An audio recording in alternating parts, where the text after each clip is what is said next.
am Dr. Stacy N.C. Grant, International President and CEO of Zeta Phi Beta Sorority Incorporated and Vice Chair of the Council of Presidents for the National Panhellenic Council. Tonight, I stand with my fellow NPHC brothers and sisters in unwavering solidarity with our community in this moment when our freedoms, our leaders, and our very communities are under attack. We are united in purpose and in power. We open this evening with words of strength from leaders across the Divine Nine, sharing 1-minute statements on why now is the time to stand D9 stronger together. Let's begin with General President of Alpha Phi Alpha Fraternity Incorporated, Lucian Metellus. Good evening, everyone, and thank you, Sora Grant, for your leadership during this critical time. But it's incumbent upon all of us to lead together. It is not lost upon me the significance of the moment where our cities are being overrun, our abilities and our freedoms are being challenged. And most importantly, we have an opportunity to help shift the guide and guide our people in the way that we haven't before. It's more than just about elections now. It is about our fundamental freedoms in this society. So it is not only incumbent upon us to be stronger together, it is the most important time in our lives to be one voice, one sound, and stronger together. So I look forward to working with my Divine Nine brothers and sisters, not only on getting out people to vote, but actually affecting policy, making sure that our freedoms are protected and we have access to the rights to vote. So I stand with you, our friends of Kappa Alpha Psi, Iota Phi Theta, Zeta Phi Beta, Sigma Gamma Rho, and all our D9 brothers and sisters, because we've got to do this and we can only do it together. Thank you, General President. And now we'll hear from Senior Grand Vice Polemarch of Kappa Alpha Psi Fraternity Incorporated, Robert Jenkins. Thank you so much, Sora Grant. I also echo the comments of the General President for Alpha Phi Alpha. In the last 50 years, I can't think of a more important time for us to stand as one and coming together. We right now are experiencing something in our country that truly has been unprecedented over the last 50 years. It is important for all of us, all voices, all those who have the ability to influence what goes on to our community, to sound one voice, united together as we attempt to rebut this unbelievable onslaught our community is now facing. Kappa Alpha Psi stands with our D9 partners as we continue to move and advocate for our African-American community. Thank you so much. Second Grand Vice Polemarch of Kappa Alpha Psi Fraternity Incorporated. As we know, this time is critical, and all of our council members who will be joining us a few before we move to the next segment are committed to not just being a hashtag D9 Stronger Together, but truly coming together right now to protect our communities, to inform them about credible information, and to give them direction on how they can elevate their concerns and join us in this continuous conversation of how we continue to move forward. So with that, I do want to recognize all the members of the Divine Nine, and I will start with those who are not represented on screen right now. Alpha Kappa Alpha Sorority Incorporated, President Danette Anthony Reed. We also have our Delta Sigma Theta Sorority Incorporated, President Cheryl Turner. We have Ricky Lewis, Grand Basileus of Omega Psi Phi Fraternity Incorporated. David Turner, General President of Phi Beta Sigma Fraternity Incorporated. We have Sigma Gamma Rho Sorority Incorporated, Grand Basileus Marika Harris, and Grand Polaris of Iota Phi Theta Fraternity Incorporated, Orlando Grant, who also send their regards. We do this work together. It is about how we show up in moments like this for the state of the people. So thank you for your time and participation tonight as we endeavor to partner with our colleagues in service so that we can meet the need of the time we are in. We know, for those of us of faith, trouble don't last always, and we have to just stay positioned so that we can reclaim those things that are due us. We're nonpartisan organizations, so we never tell our organizations who to vote for and what to do, but we sure can inform all of our membership and organizations on the truth on the ground happening in communities that look like us. So thank you so much for being a part of tonight's conversation. It's still time enough to tell a friend, let them know that this conversation is happening, as we will be continuing to listen to the voices of change, the voices of hope, because people are losing hope, and it's up to us to steady the course so that we can finish together. So I want to thank my fellow leaders for lending their voices tonight and representing for the National Panhellenic Council. And on behalf of our chairman, Chris V. Ray JD, thank you for your time and attention as we open the state of the people in unity, in courage, and commitment, because there is strength in standing together, and D9 will continue to do just that. And now let's go into a deeper conversation and guide us through this critical night. I am honored to introduce one of our D9 sisters, the incomparable Joy Ann Reed. Thank you so much, Dr. Grant. I appreciate you. Thank you to all of our D9 brothers and sisters, and to all of you for being here tonight. Good evening. You will be one of the most urgent conversations that you're going to hear this week. I am Joy Reid, and together with my co-hosts for tonight, Angela Rye and Brittany Packnett Cunningham, we're going to be diving deep into a crisis that is unfolding as we speak. A systematic assault on Black communities and Black political power that is reshaping the very foundations of American democracy. And I just want to be clear. The attacks that we are seeing in the District of Columbia and Los Angeles and other Democratic-leaning, Black-run cities, they are not accidental. They are a deliberate provocation to our communities. Just as the ICE raids on restaurants and schools and Home Depots and hospitals and immigration hearings are a direct provocation on Brown communities, all of which are designed to produce the same results: fear and distraction. The current regime wants us to be afraid. They want us to be afraid to leave our homes, afraid to go to work or to school, so that we will be too distracted to focus on the dismantling of our country and its democracy right in front of our eyes. What we're seeing is profound and dangerous, and it's focused not on crime. Crime is down in these blue cities, and they know it's down. Any other assertion is a lie. The focus and the purpose is on getting us to ignore the skyrocketing prices and inflation caused by the current administration's policies. It's designed to steal our hard-won voting rights so that we cannot replace the people who are harming our communities. And of course, there are those Epstein files and the systematic abuse of girls covered up by the most powerful men in our country. And so the old game is back. Attack Black Americans, attack our neighborhoods, attack our children, attack our history, our mental health. It's the oldest game in town. It's the train that's never late. Start with Washington, D.C., our nation's capital, home to more than 700,000 residents. That is more people than Wyoming or Vermont. Yet D.C. residents have no voting representation in Congress, none. A colony in a nation. D.C. is more than 40% Black, with a rich Black heritage dating back centuries. Chocolate City has now been federalized, taken over. And that isn't just a petty political arrangement. It's the deliberate disenfranchisement of hundreds of thousands of Black Americans living in the shadow of the White House and who are now facing militarized terror and the eradication of the unhoused. And I want to bring in Angela Rye to pick it up from there. Hi, Joy. Thank you so much, sis. It's always good to see you. I wish it was under better circumstances, but of course, tonight we are recognizing that Black America is under attack. That is the special for tonight. And of course, this is just the beginning. In just moments, Joy will have an exclusive interview with DC Mayor Muriel Bowser, but we're also witnessing an all-out assault in another state, Texas. We're witnessing a racist gerrymandering scheme because Donald Trump needs 5 more seats.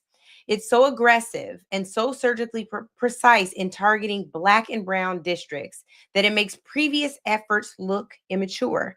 Districts, Joy, are being carved up like jigsaw puzzles, splitting communities of color with mathematical precision to dilute our voting power. People keep calling it a power grab, but it's not just a power grab. It is a racist redistricting process, and we need to call it just that. Texas is not alone.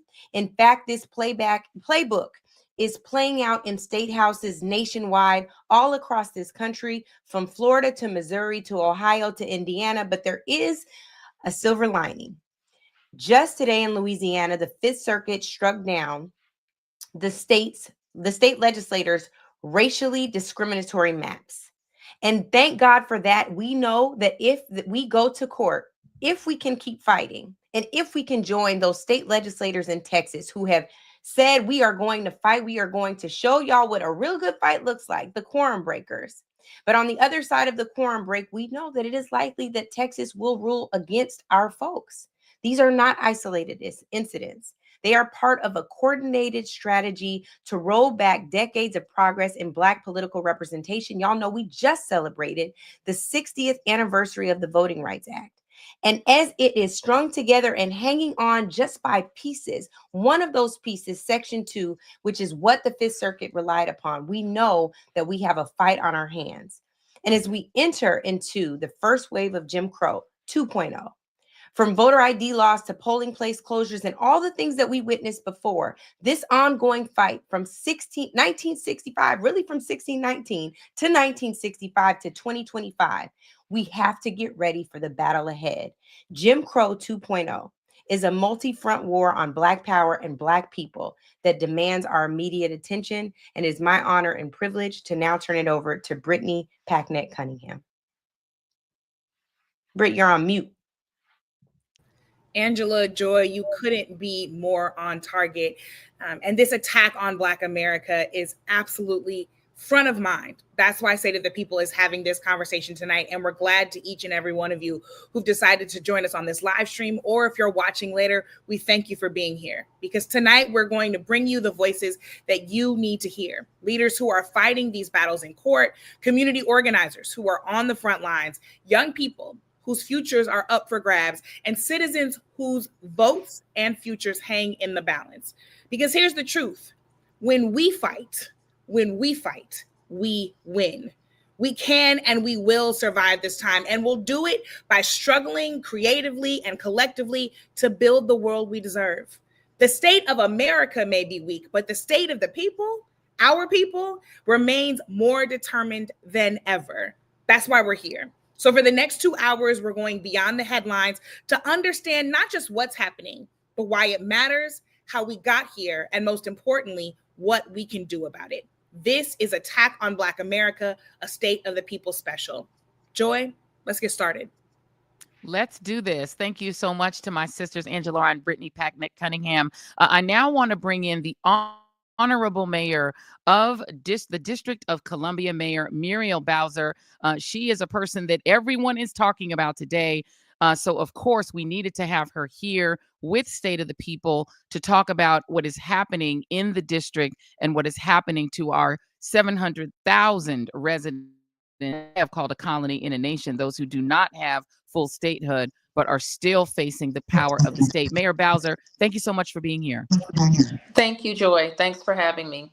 Of course. I want to start with, of course, the elephant in the room, where you are coming to us from. Donald Trump decided to disclose where you are on tonight. So talk about the fact that you're in Martha's Vineyard, why you're there. I just came from there, so I know it is a beautiful place that Black folks love to be. Why are you there, Madam Mayor, in this auspicious hour? Well, I'm here to pick up my daughter. I had a trip planned for this week, and then, of course, the unexpected and unprecedented actions of Donald Trump happened. I stayed at home. My daughter continued our plans that included a well-planned week for her. But I had to come get her, and I came, and tomorrow I'll be home. But I'm mayor no matter where I am, and I have been in this period of time focused with my senior team on what's facing the district. And it's very serious what's facing the district. The district, you've called us the colony in the nation. We're unique in the system. We don't have representation, but more than that, we don't have full autonomy. In the law that gives the district limited home rule is pretty specific in what powers the Congress retains and what authority the president has in our city. So let's talk about that executive order. I read through the executive order, and it commanded the District of Columbia to lend its police force, the Metropolitan Police Force, to the use of the federal government for what Donald Trump has deemed to be an emergency. I think to start with that, there is no, that I have understood. Are you there? Crime was down. What is the state of the district when it comes to the criminal justice element? Well, we don't regard ourselves in a public safety emergency because crime is going down. It's not going up. And generally, when, I have witnessed spikes in crime or other things that would prevent us from driving down crime, that's a state of emergency. That's when you need superpowers or extraordinary power to get it under control. But what we've experienced in this year alone is a 25% decrease in crime. That's on top of a decrease of 35% last year. So any amount of crime is not acceptable. You won't find a mayor in this country who is going to be happy with any level of crime, and certainly any level of violent crime. And we did have a spike. We had a spike in post-COVID DC in 2023, where we had an unacceptable level of uses of guns and carjacking. But we have been very aggressive with law changes and strategy changes to drive those numbers down. That's how we have the numbers that we have.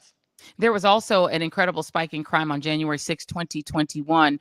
Do you recall, Madam Mayor, President Donald Trump, who was president at that time, calling out the National Guard for that egregious spike in crime? Certainly not in this way, and not proactively. As mayor, I have the ability to make a request to the Department of Defense for the National Guard, which we did on DC streets. There's a whole story around those requests that we could have another day. Yeah. Let's talk about what happened in this executive order. The police chief of DC Police Chief Pamela A. Smith, per the Washington Post, issued an DC police officers may now assist federal immigration enforcement efforts by sharing information about people not in custody, including those encountered at traffic stops. They may also assist by transporting federal immigration agency employees and their detained suspects. In a statement, the department characterized the order as a clarification rather than a policy change. The quote being, under the president's executive order, MPD services have been requested to assist ICE with transportation of detainees and traffic stops. I have 3 questions regarding that, Madam Mayor. Number 1, that executive order came from your police chief. Were you aware of the executive order, and is this under your authority? It's pursuant to the presidential executive order. And the presidential executive order is in compliance with the DC Home Rule Charter. And the president's executive order compels the mayor of the District of Columbia to supply police services that are in accord with the emergency declared by the president for federal purposes. So But are traffic stops federal services, Madam Mayor? Because a traffic stop, the last I checked, is not a federal service. So why would the MPD be assisting ICE in traffic stops? Because traffic stops in the nation's capital can be deemed a federal purpose.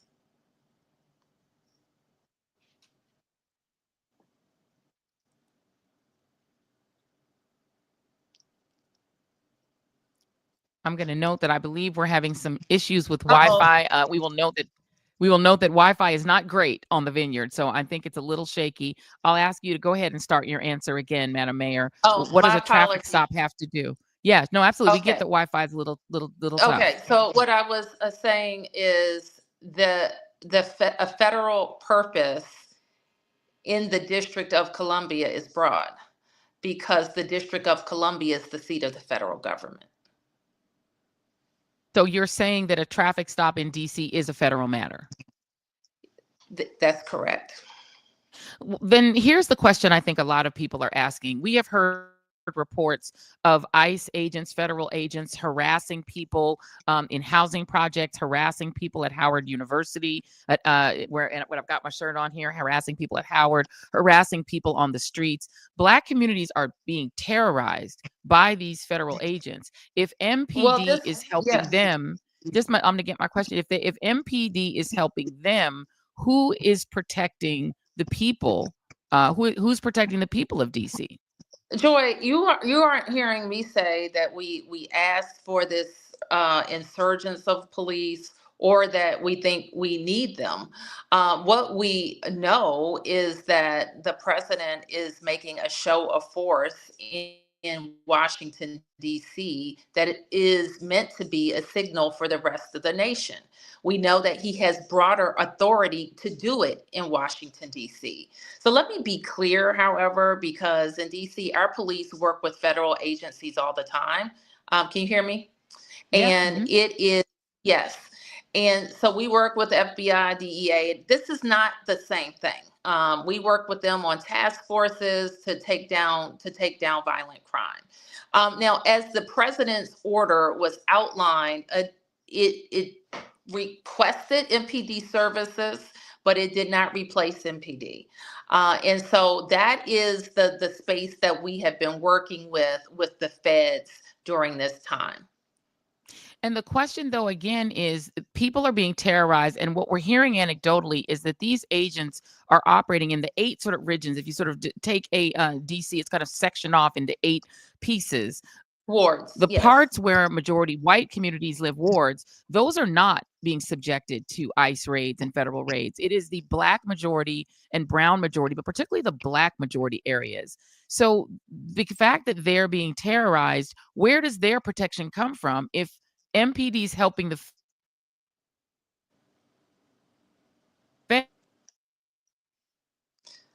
So, Joy, are you there? Yeah. So MPD continues to respond to call for services throughout the District of Columbia. When our residents are calling 911 or 311, we are responding to their calls, and we continue to be out on patrol as well. Now, I will say our force is down about 800 officers. And if the federal officers are working in accordance with the chief of police and her strategic deployment, presence in some neighborhoods where we have high incidents of violence, that could result in better presence. What we've seen, however, is officers not acting in a way you would ever see an MPD officer acting as it relates to stops, and especially any harassing behavior. One of the things that was said in a Washington Post piece is that, and spoke off the record to the Washington Post, said that one of the reasons that the DC police chief wanted to do this surge is to make it appear that the District of Columbia and you, Madam Mayor, were assisting the president, and that would somehow take DC off of his radar, that the DC would be taken off of his radar essentially by going along with what he wants to do. And somebody made that statement to the Washington Post. What do you make of that? I don't have any specific comment to that, but I can tell you we're following the law, and we must follow the law. And where the law is concerned, one of the things that the executive order from the police chief stated is that ICE could give information about people whether or not they're under arrest. That sounds to me like the DC police acting as essentially a snitch service, telling on residents in DC. So that would mean that your ordinary resident may not trust the police if they know that they are essentially giving information to the federal government. Are you concerned about that? I'm very concerned. I'm concerned that we have this intrusion on our autonomy. I'm concerned that our law allows it. I'm concerned that we're not the 51st state. I'm concerned that we're subject to federal influence and intrusion on matters of policing. And all of us should be concerned about it. We should be concerned about it now. We should be concerned about it when we have the opportunity to have DC admitted as the 51st state. We should be concerned about it when the Congress didn't give the mayor of the District of Columbia the ability to control the National Guard, even after January 6th. So we shouldn't just be concerned about it now. The plight of the residents of the District of Columbia is 200 years old. Limited home rule is just over 50 years old. So people pay attention to DC when we get big-footed by some politicians. But our tenuous hold on democracy is not new. And so for you,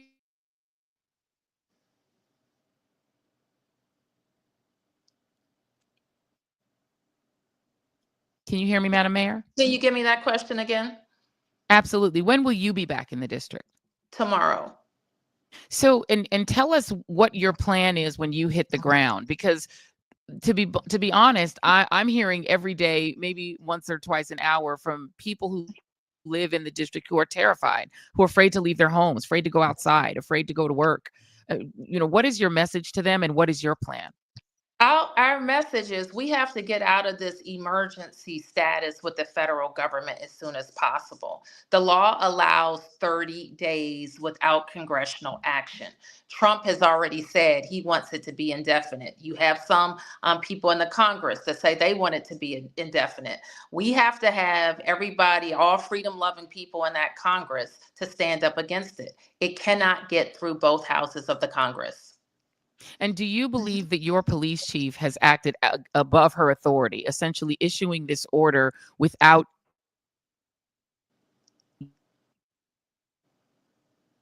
I'm sorry. Our police chief has, I heard the first part of your question, has acted exceptionally. She has incredible experience both on the federal and local side. She has led our efforts to drive down crime from a peak in 2023 to the lowest levels in 30 years. So she has acted exceptionally, and she has incredible judgment. And more than that, DC residents trust her judgment. Do you think they will continue to, though, when they read this executive order, which is all over social media? It sounds as if she has issued an order for ICE to essentially become, for the MPD to essentially become sort of ICE Well, Junior. I think if you repeat that, Joy, then you're not paying attention to the actual home rule charter and the requirements in the home rule charter of the mayor and MPD in an emergency. And we can battle about whether Trump has the ability to make that so. But that's the state of the law and where we are in fighting back against it. And there may be further intrusions. And if there are further intrusions that are outside the law, that's where we can fight. And here's the alternative: a Trump lackey leading our police force. So I think we have to keep our eyes on how we get out of this emergency. We know that there's a time limited period. The Congress plays a role in making sure that time limited period doesn't extend. DC residents continue to play a role in saying and fighting about the intrusion on our autonomy. And I'll give you a last question here. What would be your message to the people of the district in this moment? What would be your message to your constituents? I've been giving that message all week. We have to get out of this emergency. This has been a terrible intrusion, and in some ways it's about us, but in some ways it's about a national. In some ways it's about us, but in more ways it's about a bigger plan. I think to send a message to American cities. Mayor Muriel, and I think specifically American cities with Black mayors. I think that is fairly clear based on the roster of cities that are being targeted. Mayor Muriel Bowser, thank you so much. All the best to you. Thank you for coming on. Thank you. Thank you very much. All right, we're going to continue with this town hall, and I hope you all are being active in the comments. We know there's some challenges here with Wi-Fi, so I'll apologize to the extent that some of it is my Wi-Fi, but we're going to try to keep this going. We're now going to bring on two members of the DC City Council. Let's bring on Christina Henderson and Robert White. Christina Henderson and Robert White are both members of the DC City Council. Thank you both for being here. I want to get your reaction first. I'll start with you, Councilwoman Henderson, to what the mayor has had to say about what the police chief has done and about what the MPD is doing. Well, first off, Joy, and thank you so much for having me this evening. We didn't get an advance notice about this memo that went out from MPD. And so I'm sure Robert and I and the rest of our colleagues were spending much of the morning trying to get clarity exactly of how we got to this point. And I think that some of it is around these tensions and conflicts where we have situations where MPD has been paired with federal agents when they've been going into neighborhoods and wanting to have the officers and the rank and file on the ground to have some clarity about what they can and cannot do and procedures that they can and cannot follow. And what about you, Councilmember White? Because it seems to me that, you know, as far as what the mayor is explaining, because of the home rule charter, because DC is this sort of unique situation, it can't be a sanctuary city. DC does not have the autonomy to say no to the federal government. So when Donald Trump decides that he wants to take over or force MPD to play ball with ICE, there's not a lot of options. But what do you make of the actual order that was issued by? Look, I think when we get through this, there's going to be a lot of time for analyzing, for saying, yeah, you should have made a different decision or not. Right now, we have got to keep our heads in the game. There's a very thin veil between democracy and not, and we are at the breaking point. The president made clear at his press conference on Monday that DC is the start, that after this, he's going to California, to Illinois, to New York, to Baltimore, Maryland. So we have to be together now. The chief, the mayor, the council, the attorney general in DC have only impossible choices in front of us. So I'm going to stay focused. And I think the chief is doing what she thinks is necessary to protect the city.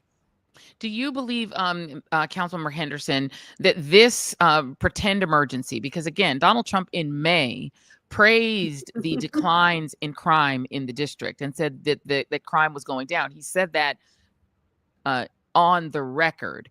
The FBI director, Kash Patel, while standing next to Donald Trump, as he announced this emergency, he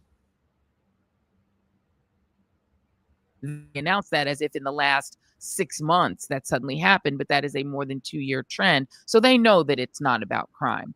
It feels like a distraction from the Epstein files, from the economy, from all sorts of other things. But it's still dangerous, Councilwoman Henderson. Even if they're doing it for pretend reasons, real people are getting hurt. So what should people be doing? Well, you're absolutely right. People are being hurt. And I call of it sort of the shock and awe. We saw this during the first Trump administration, right?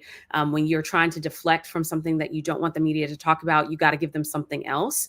And in fact, I'm actually concerned because we know that tomorrow the president is supposed to be meeting with President Putin. He's supposed to be having this very big summit to talk about the Ukrainian war. And I fear that if things don't go well there, he's going to take it out on the District of Columbia. So what I would definitely inform for folks, and we have been, I got an alert late last night about the federal government's move on some of the encampment clearings that was going to happen this evening. And we've been trying to mobilize with our outreach workers and to make sure that we're keeping unhoused folks safe and getting them to shelter as quickly as possible. But we want folks to stay alert. But at the same time, DC residents, don't hide in your homes. This is our city. This isn't their city. This is our city. And if, there was a woman who told me she got stopped at one of the traffic checkpoints and one of the federal agents asked her, "What's your business in DC?" She was like, "I live here. What's your business in DC?" And so, I feel like a healthy pushback in that this is our home. We know what the truth is, and we have to support our communities. The unhoused were mentioned, and Councilor right? Could you please expound upon that? We know that every city in America, it's not just DC, has issues with unhoused people, but Donald Trump seems to be particularly exercised about it in the district. What is the plan for them?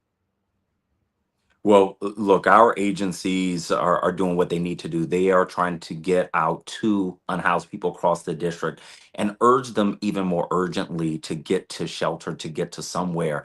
But there are two things that are important here that we have to remember. One, if you're serious about solving homelessness, you don't threaten to fine people for being homeless. That's the most ridiculous thing I've ever heard. The second is nobody who is functioning at their peak is deciding to live outside. These are people who need help. The district is trying to help them. The president is not. So, what he is doing is exacerbating these deep seated problems. The issues with homelessness, the issues with crime, the issues with race in this country are getting worse at an alarming rate because of the actions he's taking. And I just want to make sure people are focused on that and that we don't lose a sense of each other and humanity as we address these difficult issues. Councilwoman Henderson, how do people become availed of their rights? If you're stopped by this combination of federal agents and the MPD, who sometimes are driving them around, and they demand your ID, what should people do? So the DC Attorney General has actually published a very helpful FAQ to inform people about their rights, to inform those who are unhoused about their rights. And as you know, Joy, and there's a difference when you're on federal property versus district property. But what we are seeing from the actions of the past week is that the federal agents are making no distinction. They are treating district property as though it is theirs. And so we want to make sure that folks are vigilant. So I would certainly encourage people to download these very accessible, frequently asked question FAQs that can help them get up to speed very quickly about what their rights are. And does the council support a lawsuit against the White House or against the president? And I'll ask you that, Councilmember White. Look, I think we need to take every path available to us. What we've seen in this administration since January is that the most success we've had across the nation is in the courts. Even there, it hasn't been strong, but I think that's our best defense at this point. Clearly, democracy in the legislative and executive branch isn't working. So I think we are going to have to turn to the courts. But I'm working closely with the Attorney General and with the mayor on that and want to make sure we're aligned before we take any steps.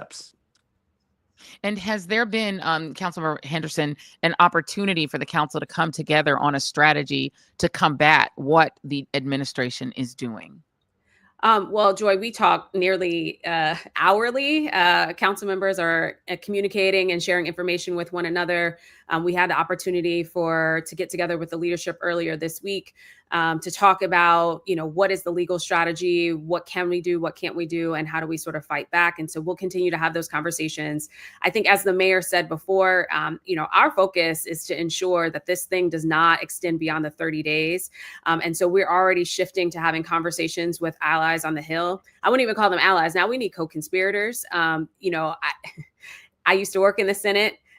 We just got to make sure I don't have 7 shaky Dems who are feeling some kind of way and are going to, get soft on. I think every time they use, Democrats are soft on crime, I got folks who get shaky. And today is not the day. And this is not the month for them to do that. They need to stand with the District of Columbia and the 700,000 people who live here.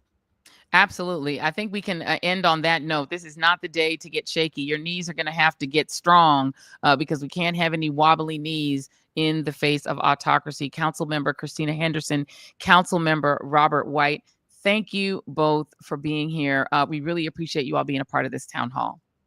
Thanks for your attention to this.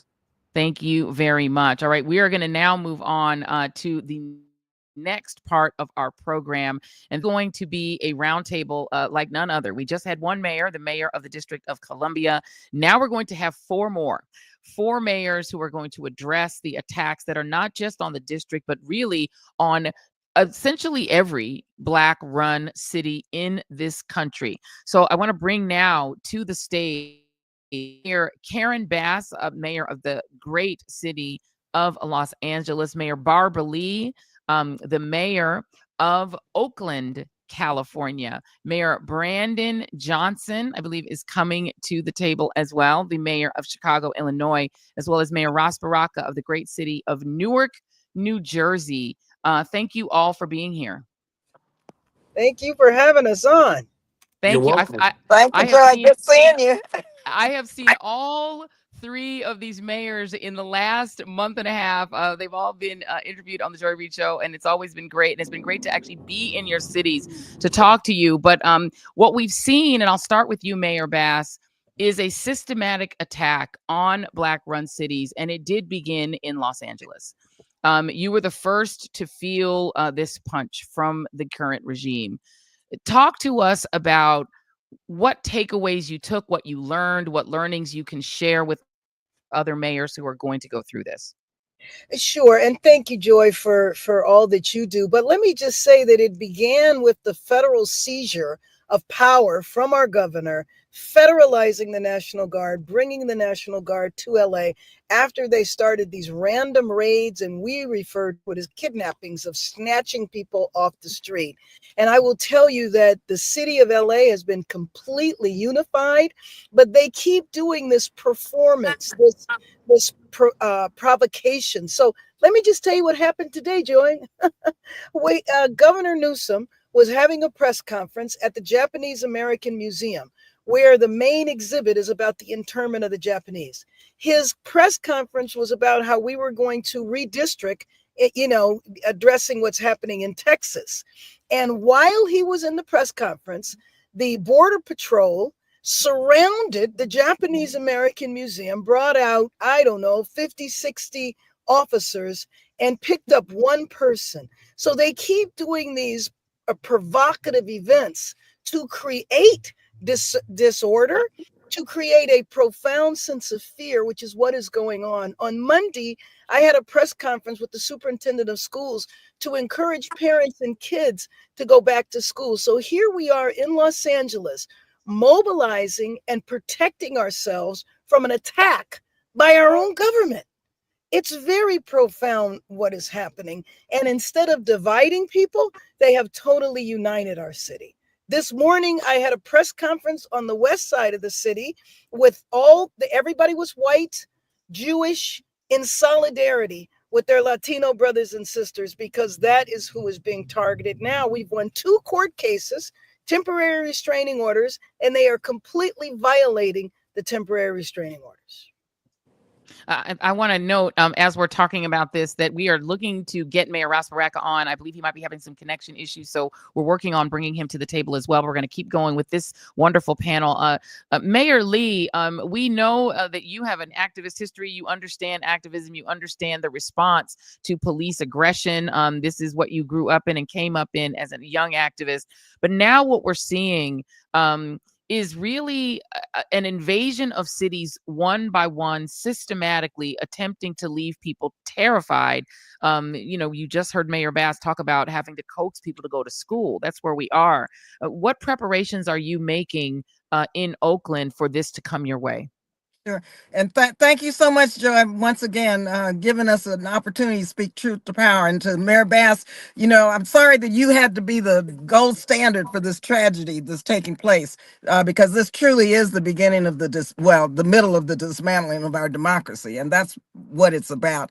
And also, Joy and Mayor Johnson, I know that it's no secret, and it's not lost on anyone, that the cities that this administration trashes are cities with 1, Black and brown populations, large Black and brown populations, 2, Black mayors who are leading these cities, and 3, in cities where the crime rates are actually trajecting down in the right directions. So what's wrong with that picture? Right. So yes, we're prepared. We're prepared. We're a sanctuary city, no ICE. Our police are not cooperating with ICE, first of all. Secondly, we have circled the wagons around our immigrant community in terms of them knowing their rights, first of all, with legal services, but also the city support in helping those, because like Mayor Bass said, people are traumatized, and people are not going to work. They don't have income. They're not going to the doctor or to the healthcare centers because they're fearful.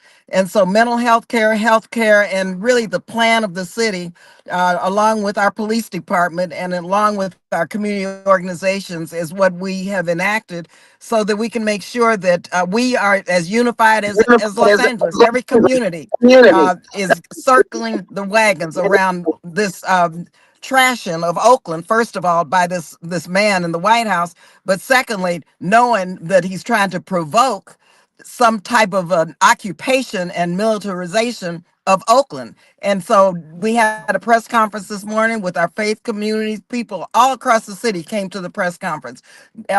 Some we don't agree with on every single issue, but believe you me, they were there this morning standing up for Oakland and speaking truth to power and saying what is coming out of Washington and the White House are a bunch of lies. And we understand that this is racist, and we understand that it's an attack not only on Black and brown communities, but it's an attack on this country, and it's a way to begin to try to establish this autocratic rule that this man is trying to do. Yeah, and Mayor Brandon Johnson, it's so clear. I mean, they're not being subtle about it. They're choosing Los Angeles, they're choosing Oakland, they're choosing DC, they're choosing Baltimore, they're choosing Newark, they're always choosing Chicago. They're going right for the cities with Black mayors. They're not being subtle. And so I wonder what message you think they're trying to send. What be simple terrorism? Yeah, well, it's pretty clear the message that they're sending. And I've said this for some time, Joy, and good evening to my sisters in California. Thank you, Mayor Lee and Mayor Bass, for your unwavering commitment and support for justice and working people. But I've said this repeatedly.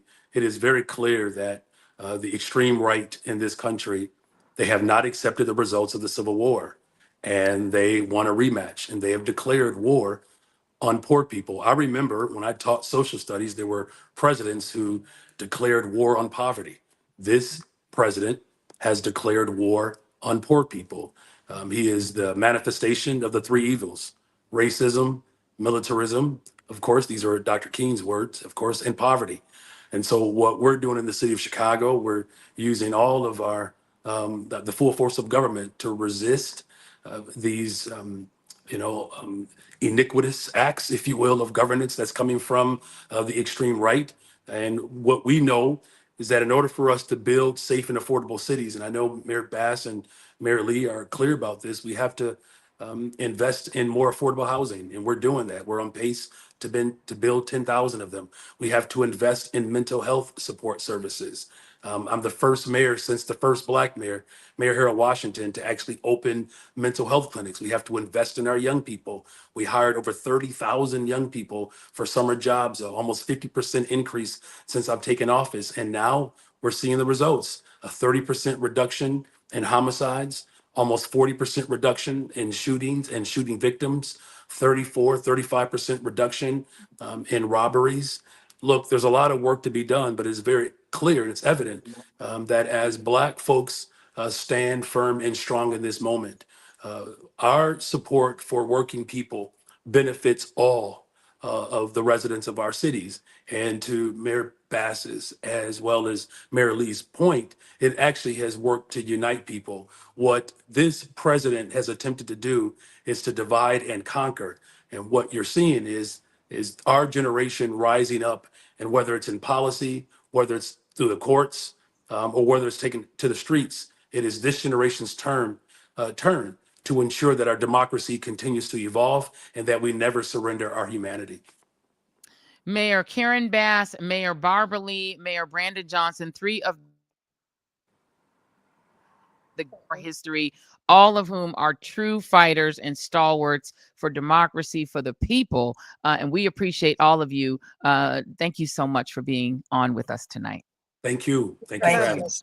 Thank you very much. That was a powerful trio. I want to let you all know that we are making sure that Mayor Ross Baraka is okay. We're going to double check on him as well and move on with this panel. And I want to know that those three mayors, and I think this is really important because we did have Mayor Bowser on at the top, they have the ability to declare their cities to be sanctuary cities and to resist cooperation with ICE.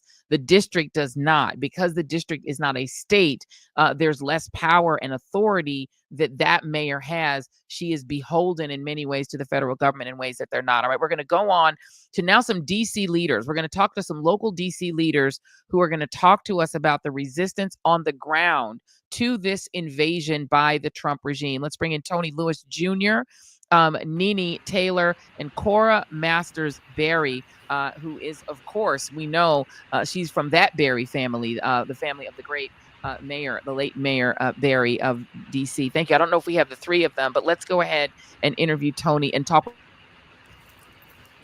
Hi, Joy. With what you all are doing specifically to try to resist this invasion on the ground. Nene Taylor of the Free DC Project, let's have you start.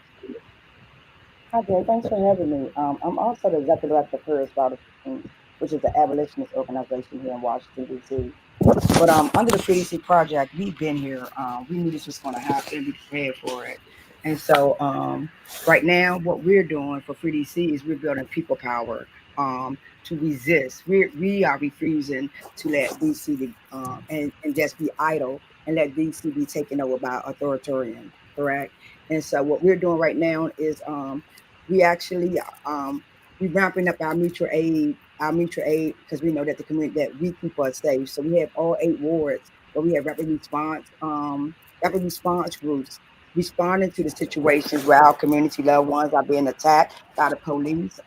With MPD being complicit with this, and as of today, with DC no longer becoming a state, a sanctuary city. It's very dangerous. It's heartbreaking, and it could be just a traffic stop. So to say that people can just go to work like that, and people are not realizing that it is Black migrants in Washington, D.C. It is Black migrants in Washington, D.C. And so what, Tony, are you, oh, I'm sorry. I don't know if you froze for me just a little bit, but were you finished with your thought? I'm going to let you finish your thought, Nene Taylor. So I just want people to know that it's just not Latino people or the Palestinian people. It is Black people who are being kidnapped off the street as well as migrants. Talk to me, Tony Lewis Jr., about what you're advising folks to do if that is happening to them. I mean, we've seen video of these federal agents and MPD accosting people from everywhere, from Howard University to the streets to certain neighborhoods. What are you advising people to do? Yeah, thank you, Joy, and hey, Nene. We are giving people advice around, of course, knowing your rights, but sort of under this mantra of don't get taken. So minimizing, we encourage people to minimize engagement with law enforcement.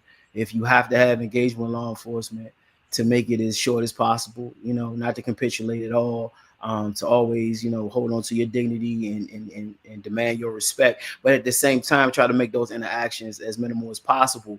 Because really in this moment here in the District of Columbia, as you spoke to, us not being a state, and the removal of our police department, this is really uncharted territory, right? So we want people to do their best to stay out the way, as we say here in DC, because right now we don't even have a plan of how people complain. It's so many things, there's so much unknown, and so as we know more, we can give that to the community. But we're trying to organize, and Nene and them had a call yesterday. It was very, very great about how we wrap our hands around our young people. Children are going back to school next week. Will our young people be, rounded up or accosted to and fro school? All of these things are on our mind, on our hearts, and we're trying to, give people as much information as we know, and encourage them not to get taken. That's all we can kind of do in this particular moment. And Nene Taylor, what are you hearing on the ground? Tell me some of the things that you're hearing from people that are accosted by these officers. Yes, because like I said, we're on the ground. We're actually out there in the communities doing know your rights training, teaching our community members how to film the police because we do know filming the police can distract or try to keep people as safe as possible. But we also have lawyers and we do court watch. So if we're asking to pass that video, not engage, but send that video to our DC Safety Squad and also to our Migrant Mutual Aid Solidarity team. We have a hotline for them so that we can try to hold them people accountable in the courts. Right now, they're arresting people for just smoking marijuana, which we know marijuana is decriminalized, but now we know you can't smoke weed in the streets. They're arresting them for smoking a J. They're arresting them for an open can of beer. They're arresting them for just being black sitting on the sidewalk because you're saying you're blocking the sidewalk. So it's literally war. It's literally we're being kidnapped. We are being enslaved in our own city right now. And so for us, we actually just did a campaign what we call We Go Together. And so we're asking people in DC to take a commitment to actually don't go anywhere by yourself without somebody or somebody knowing where you at or have your location. Because right now it's not safe for nobody in DC. I don't care if you're a person, a youth, or anybody. It don't say I'm a good citizen in DC. You're black, and the police have our police department, we already had a problem with them. I love Chief Smith, but we have a racist police department, and they are complicit with these FBI agents attacking our community as well. And Tony Lewis Jr., I asked the mayor this because the challenge is that while we know that there's not a lot of choice here, if MPD agents are now seen with ICE and they're jumping out of the same cars, how do you have any establishment of trust between local police and the community? Yeah, I don't know, Joy. I don't know if you do. I really don't. I think at this moment, the MPD that we knew, whatever the issues were prior, but the MPD that we knew is no longer. And I think we have to, as a city, really, and as a country, really acknowledge that and then move forward from that. And I would love for some lines of communication to be open also to the Justice Department, right? Because I just think that's important, that the people that may be calling the shots currently have conversations with community members, because these are our communities. People live there. We live here. Like, it's not like you can just remove us and again, when we're not powerless, and we won't accept that we are powerless. We pay taxes. To Nini's point, so many of us are law abiding. The city is not some danger zone where, and people are hardworking people. People deserve to have safe community. We want a safe community, but not this way. You know what I mean? Not to the point where you're not acknowledging our residents. And we also want to uplift some of our non-law enforcement public safety practitioners, like our community violence interrupters and people that have been putting their lives on the line for public safety. And I think the federal agents and things of that nature need to recognize them as folks that should be given respect and really should be able to work in tandem to make if safety is really what we're doing here, right? And so, yeah, we definitely have to have broader conversations that speak to our humanity and our culture, and this is our home. And is the message, Nene Taylor, getting to the people that you're talking to on the ground that this federal takeover is really not even about crime, and it's not necessarily about them? It's a show of force against Black people, period, for the purposes of the current president. It's actually it's bigger than that. It's about authoritarianism and fascism. It's about dictatorship. It's about he want to take over the United States and take away the whole democracy. But he started with the migrants and he said, okay, now I'm gonna do it with the Black people. And so once he get taxes and everywhere he need and get rid of his enemies, his political enemies, which are the other states he going after, then he can try to move up there. And so as people say, like, sit back, chill, no, this needs to be resisted. But it needs to be resisted in a strategic way. Like I had a call with my Movement for Black Lives family before I got on here. It needs to be strategically done. We can't just jump out there and do do things. And this is what I'm telling the community, that we have to build numbers. And that's what we're doing at Free DC. We're talking about 24,000 people and do non-cooperation. We're not going to cooperate in some kind of way. If that means boycotting, if that means jury notification, if that means not paying our taxes, it's some kind of way that we are not going to comply to this authoritarianism and fascism country. So that's For what we're people building over here at Free DC. We out here ready to stop. We're not going to sit back and be like, yeah, come take DC. We can't do it. I love that. You've given us a list of things that you are proactive that you all are going to do. Tony Lewis, can you add to that list? What do you want to see people who are outside the district who are watching this happen? What do you want people to do? Support our city any way that you can. Donate to organizations that's on the ground, such as Harriet Wildest Dreams, such as our CVI organizations. And then as we look to next year with the midterms, like we don't have voting members in Congress, but people outside do. And you need to call your members and ask them, is this American? Like, what's happening in Washington, D.C.? Right, for all the so-called patriots, all the constitutionalists, and all these people that believe in, we pay more taxes than most states. Like, we will have to ask ourselves, is this American, right? And would this be happening any other place in America? Or if the demographics, even in our city, wasn't as black, would this be happening, right? And so we want people across the country to stand by us, stand with us, because if not, you could be next. Amen. Joy, we have a petition at freedcproject.org. What we are asking from our national partners, how they can support DC at freedcproject.org. If you go there, we have a national allies. What we're requesting from our national allies in regards to concepts and everything. freedcproject.org.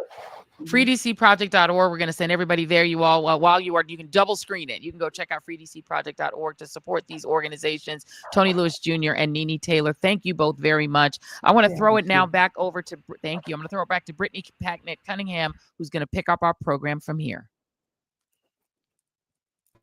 Joy, thank you so much for leading us through these critical conversations as we face these perilous times. I'm so grateful, especially for this last conversation. Tony, Nene, my sister, we are so grateful to all of the work that you all are doing on the ground every day, because as Nene reminded us, we keep us safe. If you've been listening for the past hour, you know that the stakes could not be higher. What's happening in Washington, D.C. is evil enough, and it's just a test case. It is a blueprint. So if we don't stand up now, the occupant promises that this will be spread all across the country. If you're in Baltimore, Chicago, or other similar cities, your community will absolutely be next. Because the truth that they don't want us to realize is that when they can strip democracy and freedom of movement away from 700,000 of our neighbors in Washington, D.C., and our nation's capital, then they can do it anywhere. But, and this is crucial, we are not and never will be powerless. Right now, tonight, there are people on the ground fighting back and they need our support. We need to have Tony's back, to have Nene's back, to have so many other people's back who are keeping DC safe. Not tomorrow, not next week, but right now. So first, there's something powerful happening next week with the Free DC Project, as you just heard. They're offering a youth-centered Know Your Rights training on Tuesday, August 19th. This training is free and it's virtual. So this is not about theory. It's about practical skills for effective resistance and self-protection. Because sometimes the most powerful thing we can do is refuse to cooperate with injustice and keep one another safe. Let's also put our money where our values are. 3 organizations need our support right now. You just heard from Nene Taylor, the head of Harriet's Wildest Dreams, which is a Black-led abolitionist organization providing legal support and community defense. We want to help her do exactly what they said and make sure that they're keeping DC safe. Additionally, the Far Southeast Family Strengthening Collaborative, which supports Ward 8 families who are on the front lines of this fight, and again, the Free DC Project, which also offers legal observation, jail support, and emergency aid for those standing up for democracy. Finally, let's talk about DC statehood, because we just heard a little bit about it. This isn't just about one city. It's about the principle that every single American deserves representation. Right now, as you heard, DC residents are being taxed and terrorized with no representation. Use the DC Statehood Now guide to talk to your friends and your family and your members of Congress, because making DC a state requires national support. And that starts with the conversations at your dinner table and the ones that we push in the halls of Congress. Now, we at State of the People have made this easy for you. If you go to stateoftheppl.com right now, underneath the video of this live stream, you'll see a button that says Actions and Resources. All of the resources and actions to take that we've listed during this conversation and previous conversations are right there for you to centrally take part of and to share with others. Make sure that you're taking action, that you're supporting our people, and that you're texting your group chat to do the very same. Now, I want to bring in my brother, Cliff Albright, the co-founder of Black Voters Matter, who also has more information about how we can fight to protect Black political power even more broadly. Cliff? What's up, my brother? I think you might be on mute, friend.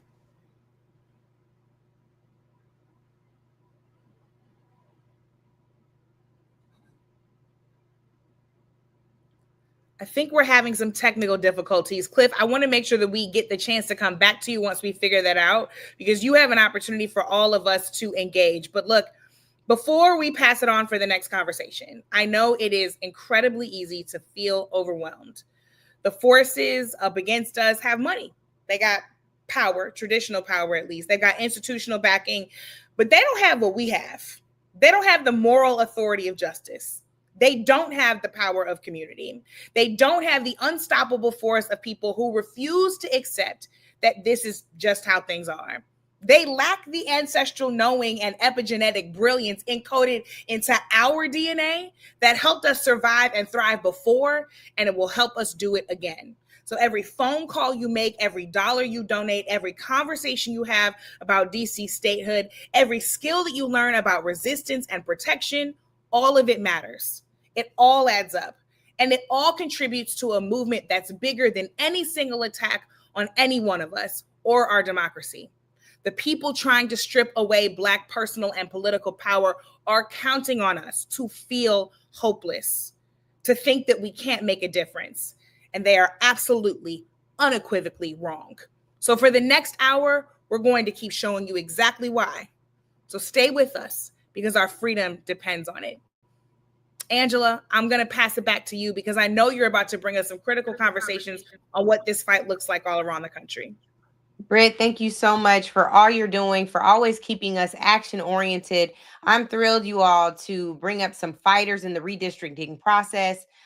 We have some Texas legislators that are doing the work every single day. There are a lot of rumors on the street about what they're going to do, what they're not going to do. We're going to clear some of that up tonight, and we're going to talk to you about how you can get in the fight.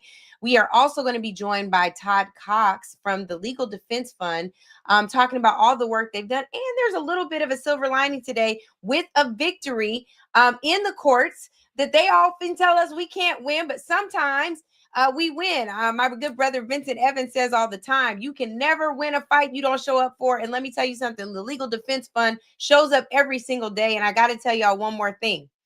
We don't get very far without walking out on our faith, and we will have a pastor joining us here as well this evening. I'm going to bring on our first couple of panelists. I know our other folks are logging in right now. And so I want to bring up Todd Cox, who I just referenced, and also State Representative Jolanda Jones, who represents Texas's 147th district. While the rest of our panel logs on, I want to bring you all in. Todd, I got to start with you because you got some good news to share, and you got a really good background. Representative Jones, no shade to the Texas flag, but look at this piano and everything he got back there. Go ahead, Todd. Tell us about your latest victory. Well, thank you so much, and thank you so much for having me on and having Legal Defense Fund be able to share some of our experiences in this moment. Well, the victory you're referencing is in our Louisiana State Legislative redistricting case. And the Fifth Circuit just ruled today, it upheld a district court ruling that Louisiana's legislative maps violate Section 2 of the Voting Rights Act. Now, Section 2 of the Voting Rights Act prevents discrimination during the redistricting process, actually prevents discrimination in voting across the board, but this is the application here in this particular case. The decision affirms that the maps dilute voting power Black Louisianans. And what that means in this case is that the state legislature cracked, meaning split up Black populations and spread them out over the state, but also concentrated Black population unnecessarily, and that diluted their voting strength and made their voting power weak. And the court ruled in our favor. And the court also, Angela, which was very helpful, fought back the argument that Section 2 is unconstitutional. There's a lot of concern, a lot of worry that the constitutionality of Section 2 is on the table. And that court ratified another decision that we won in Milligan, saying that Section 2 of the Voting Rights Act was constitutional. So we were very pleased with this decision, and it really speaks to the resilience and the strength of the Black community that we represented in this case. And it all begins in the community. And that is absolutely right, Todd. You know, the thing that's so important here is that we all have a role to play. I want to come to you, Representative Jones, and welcoming now Representative Christian Manuel, representing District 22 in the State House Legislature of Texas. Jolanda, I got to hear from you because you had a moment just last week where you went viral speaking to the hearts and minds of a lot of people in our country, needing to know, one, how to support Texas and all that's going on, feeling like even if you all are having some good moments and you all are fighting for us in ways that so many other state legislators throughout the country are not, how is the best possible way that we can support you all in this moment? So obviously pray for us, right? We need that.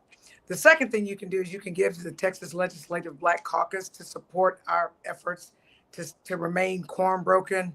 I do not have the link. I think that you have it, but I mean, we are being, for the record, we make $600 a month, at least with my $600 that I make a month, being a state representative.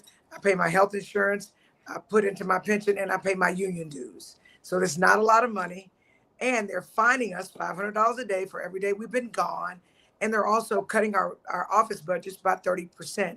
And let me be clear, that will cause a number of us not to be able to even make payroll. And we have not abdicated our responsibility like they would have you believe. My district office right now, and I bet you Rep. Manuel's district office right now, is listening and fielding complaints or problems that our constituents have. And, you know, whether they have parents or people in prison that need help, or whether they're having problems with Health and Human Services, whether they have CPS problems, whether they have affordable housing problems, whether they have disabled American problems, we help them. And when you are cutting our budgets by 30%, you literally are preventing us from providing services that we were elected to provide to our constituents. And I think Christian will probably tell you the same thing. Yeah, I want to come to you, Christian, on this point. There is a big fight going on, and we know what's most important in moments like this where tensions start to go high. You all have been out fighting, not sleeping, doing the work, not just of your constituents, not just of the state of Texas, but also on behalf of Black people throughout the country. So I want you, for the record, to tell people where you stand. We talked offline earlier about people saying that you're ready to go home. And I want you to talk just for a moment about your posture and what you're urging other state legislators to do. Thank you so much for having me. And yes, people are often confused when someone wants to follow a plan. When we left, we had a plan that we were following an ABC line. And of course, we know things changed, and things will always change as things progress. And where I am is I want to get off the plane when you're able to get off of the plane, not jumping off the plane to just say, I'm done, I'm ready to grab my parachute and jump off of this plane. We have to find a way that we have to win messaging, which was always, for me and my understanding, when it comes to where we were and what we were doing, because we have 62 Democrats, there are 88 Republicans, and everybody in the Democratic Party is not Black. They do not deal with Black issues. So we cannot always expect and understand for people or to stay with a Black narrative if that's not their narrative. And so for me, it's always trying to see, how do we get to the end of this tarmac? How are we going to get to the end that people understand what we're doing? And before we lose that. And that's where I am, is I want to stay out as long as we need to stay out to get this done.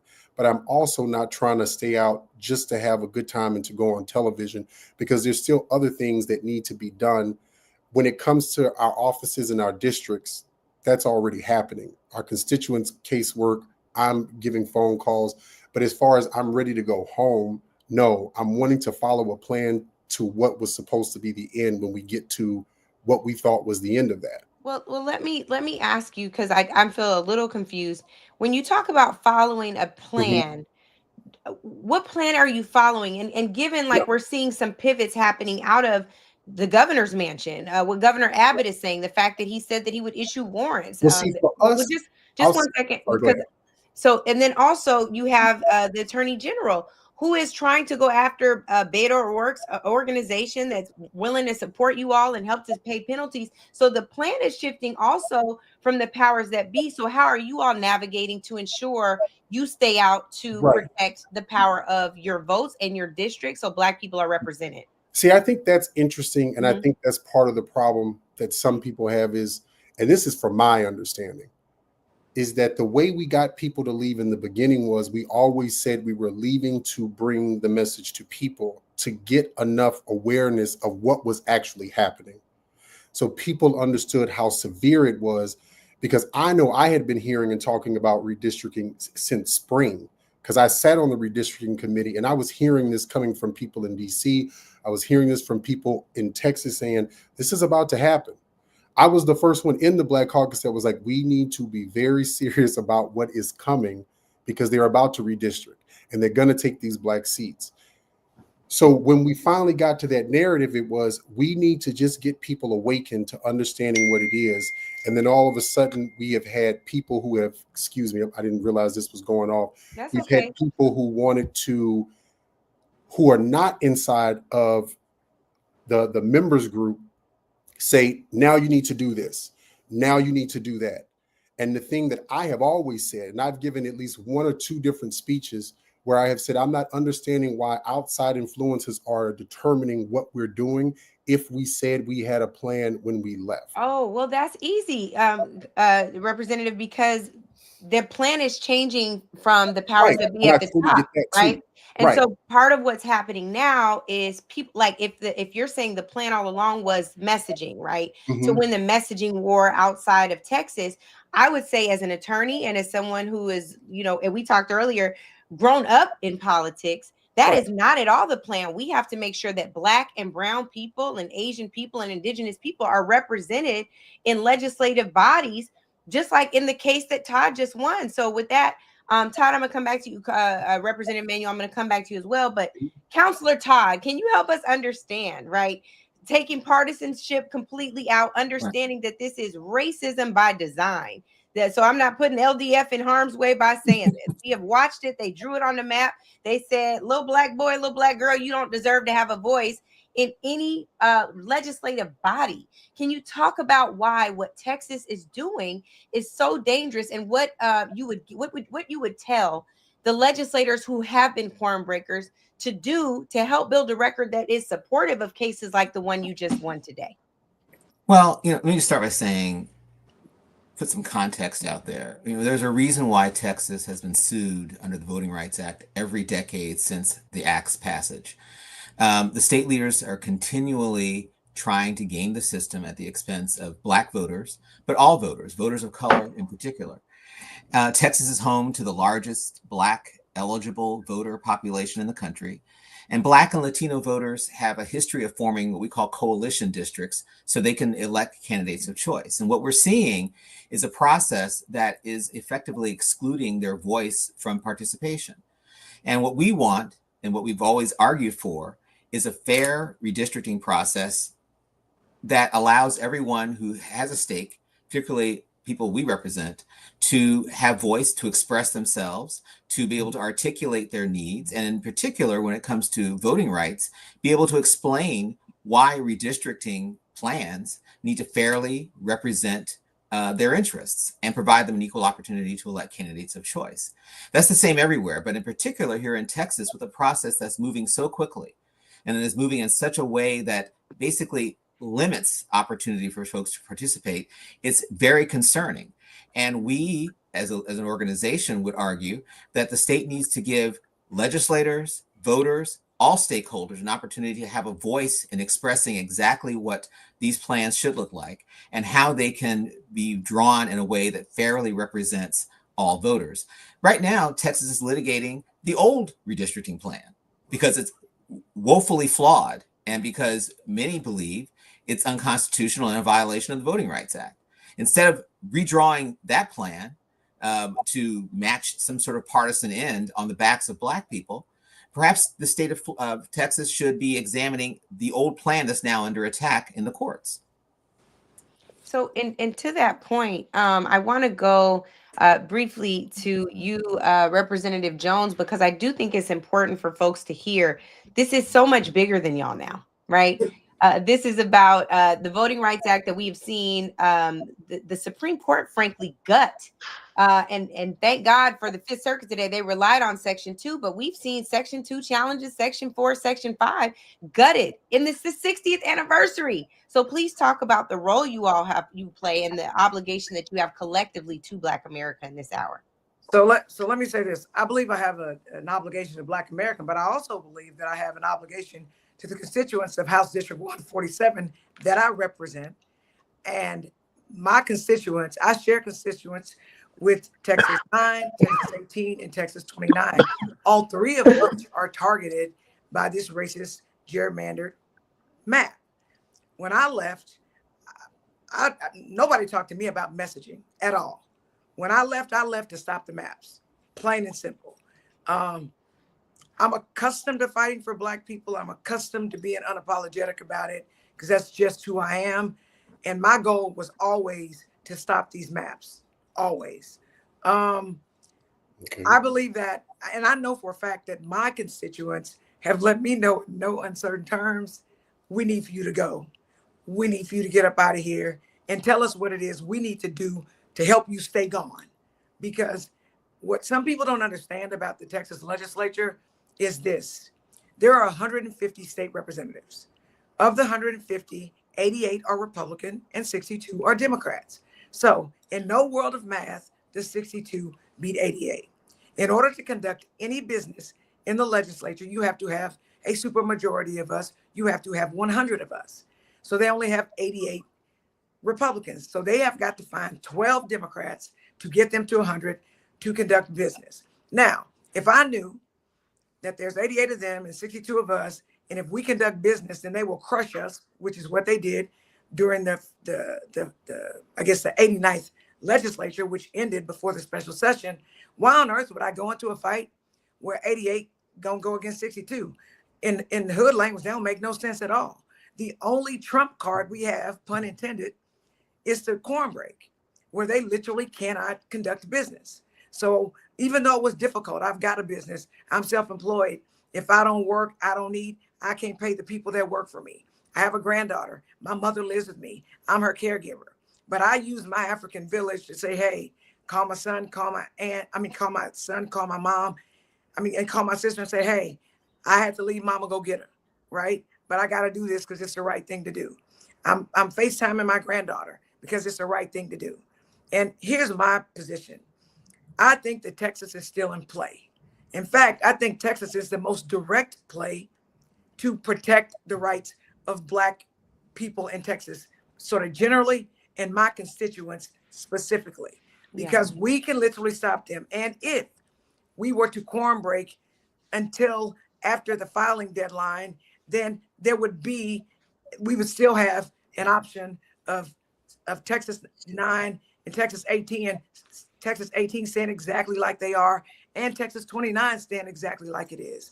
So again, I there's no way I would have upended my family for messaging. I just wouldn't have done that, right? I just wouldn't have done that. And while I appreciate what California is doing, I do, because I believe in order for us to preserve the midterms so that the Republicans can't steal the elections in the midterms. And I hope that California is able to get 13 Democratic seats. But here's the deal. We're not going to know what they can do until November 4th, first of all. And even if California is able to get the 13 seats, What does that have to do with the constituents of Texas 9, Texas 18, and Texas 29? If they take those 2 seats, we're never going to get them back. So absolutely, California doesn't save Texas. That's right. And I think that that is an important distinction. There is someone who's joined us who happens to be the senior pastor of Friendship West Baptist Church in Dallas, but also testified in 2 different redistricting hearings. Pastor Haynes, I got to come to you, Reverend Dr. Freddie Haynes, to just get your insight on this. I think that there's a lot happening. We're hearing about fractures in the Texas Democratic Caucus. What has been your message, your urgent message of this time to get folks to stay together, to stay outside of the state, and to certainly stay outside of the House floor so that they can get business done for real for the people and maybe not necessarily legislative business? Yeah. And thank you so much, Angela, for your phenomenal leadership. And you are such a gift to all of us. And I want to salute our reps who have stood tall. The language that has been used, I resent when it said that they fled the state. No, they stood on business for voting rights. They stood on business for justice. And so whenever I hear that in the media, I boil and I correct any journalist who uses the language of fled. You flee like Ted Cruz fled the state when our state was inundated with ICE several years ago when he fled to Cancun. And so I don't equate Ted Cruz with what our voting rights heroes have been doing. And so I think that's very important. So my message is this: number one, that we stand in solidarity with our heroes by ensuring that the language is right. We stand in solidarity with our heroes by praying for them, by keeping them encouraged, because bottom line is that you're talking about, we've equated this to Selma. If this is Selma 65 to 2025, then whatever else Selma was about, it was a sacrifice. Those who went to Selma sacrificed. You do not lead without sacrificing. And so I salute them for sacrificing and not standing on the sidelines, rolling over and allowing a wannabe dictator to tell the wannabe minion what we're going to do to further erode the voting count in Texas. We are the most voter suppressed state in the country. With surgical precision, they suppress the vote. And now they want to make sure that those of us who do vote, our vote does not count. And so number one, I'm standing in solidarity. But then number two, I'm saying that, hey, we ain't falling for the okie doke. We're not falling for the old banana in the tailpipe. This is racist redistricting. Yolanda Jones has been unapologetic. I was at the hearing in Austin when she said, let's call this what it is. It's racism, plain and simple. And I had this thing broken down. In Texas, it takes 430,000 people to have a representative. Now, that's if you're white. Now, with this particular racist redistricting, it will take for a Hispanic 1.2 million people to get one representative. It's going to take Black folk 2 million people to get one representative. That means our vote now is 1/5 of that of white voters. Oh, so we've been demoted from 3/5 to 1/5. And for me, that is evil. It's unjust. It's problematic. And so that's why I think all of us are called to sacrifice at this time and do whatever we need to do to disrupt this injustice, to disrupt this unjust status quo, and basically say to Greg Abbott, to remix the movie Friday, you ain't got to lie, Greg, because that's what he is doing. He's lying. You ain't got to lie, Greg. And so for me, it's so important that we say not only are we standing in solidarity, we ain't falling for the old banana in the tailpipe, but finally, I think it's important for us to say we want all the smoke. And that is what I believe our reps have been doing. They're saying, I want all the smoke. And we are saying, we want all the smoke as well. I just came from a rally with Congresswoman Jasmine Crockett, jam-packed, because the people are saying, we are with you. The people are saying, we want to organize to make sure that this egregious, evil, racist redistricting does not take place. And let me just say this right quick, because I think it's important.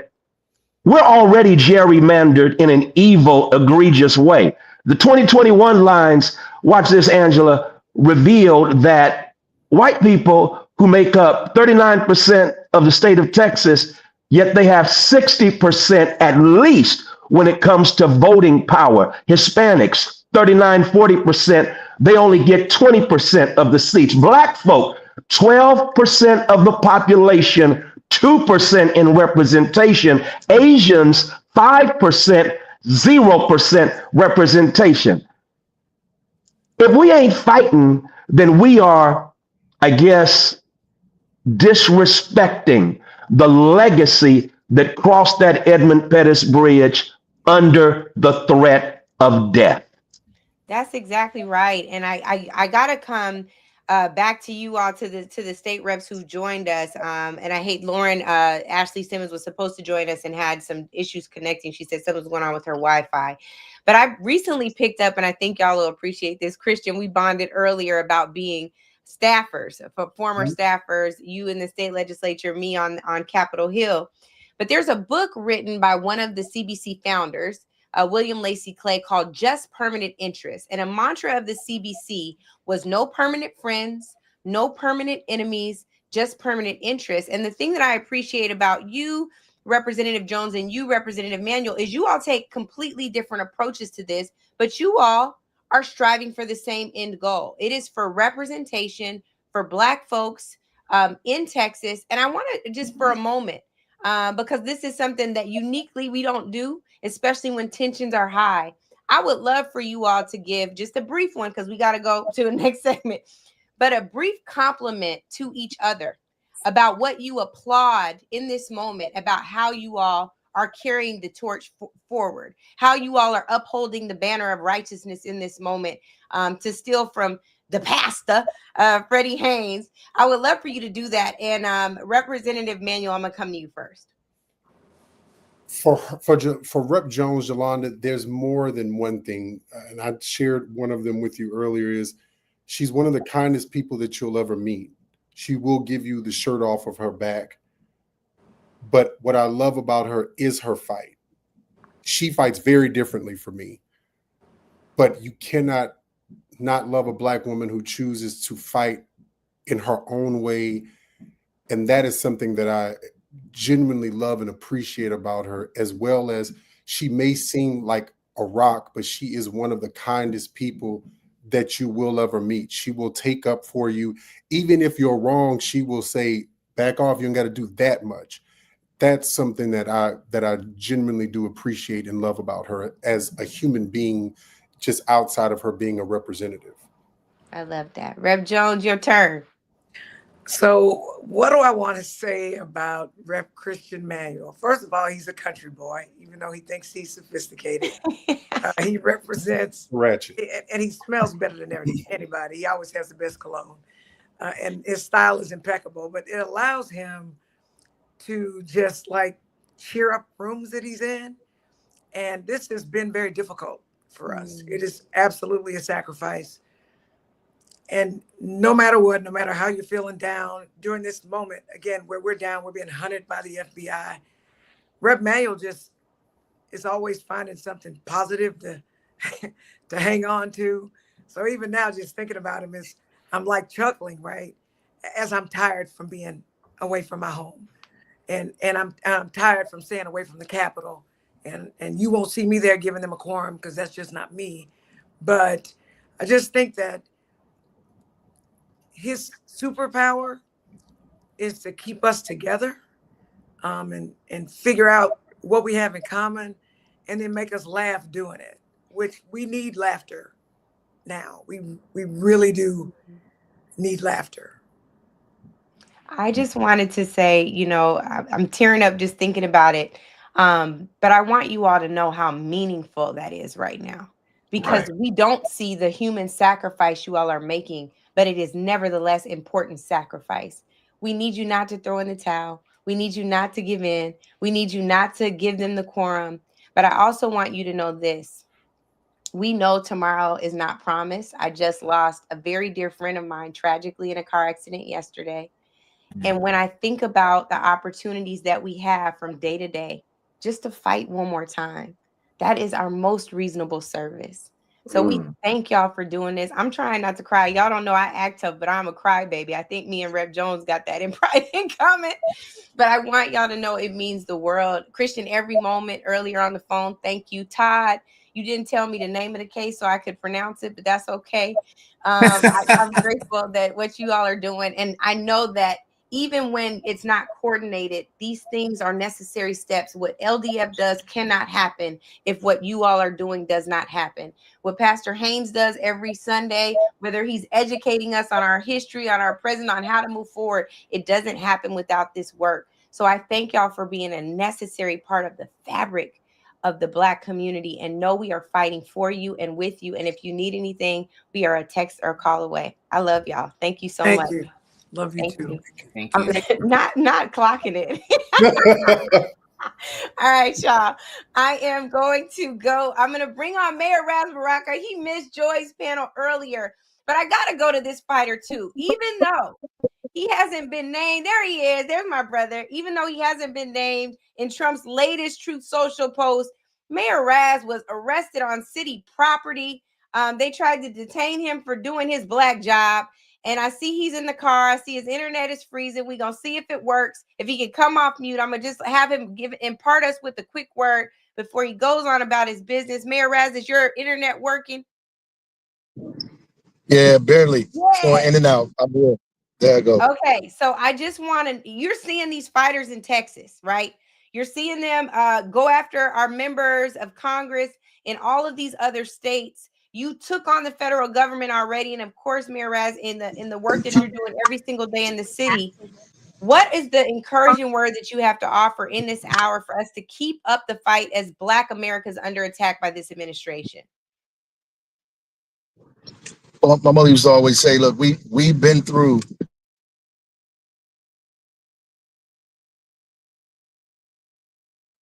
Mayor Raz is freezing. We are going to come back to him another time. So, this organizing and fighting. Say it one more time. Okay, Mayor Raz, you went out. Try one more time. Oh, I said that my mom used to say that, we've been through, Jim Crow, Reconstruction, World War I, World War II, Vietnam, the Korean War, lynching,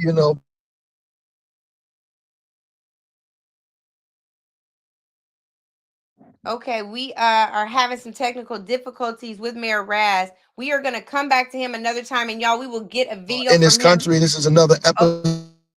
Yeah, we're gonna go ahead and bring him off, and we'll get a video from Mayor Raz so that we can keep going with our show tonight. I hate that we are missing Mayor Raz. He's trying to get into a stable spot, but we were not able to do that. Right now, we're gonna do something that has become a big part of what State of the People does, and that is to always center the voices of our young people. I am thrilled to bring to the stage some really critical and important young voices.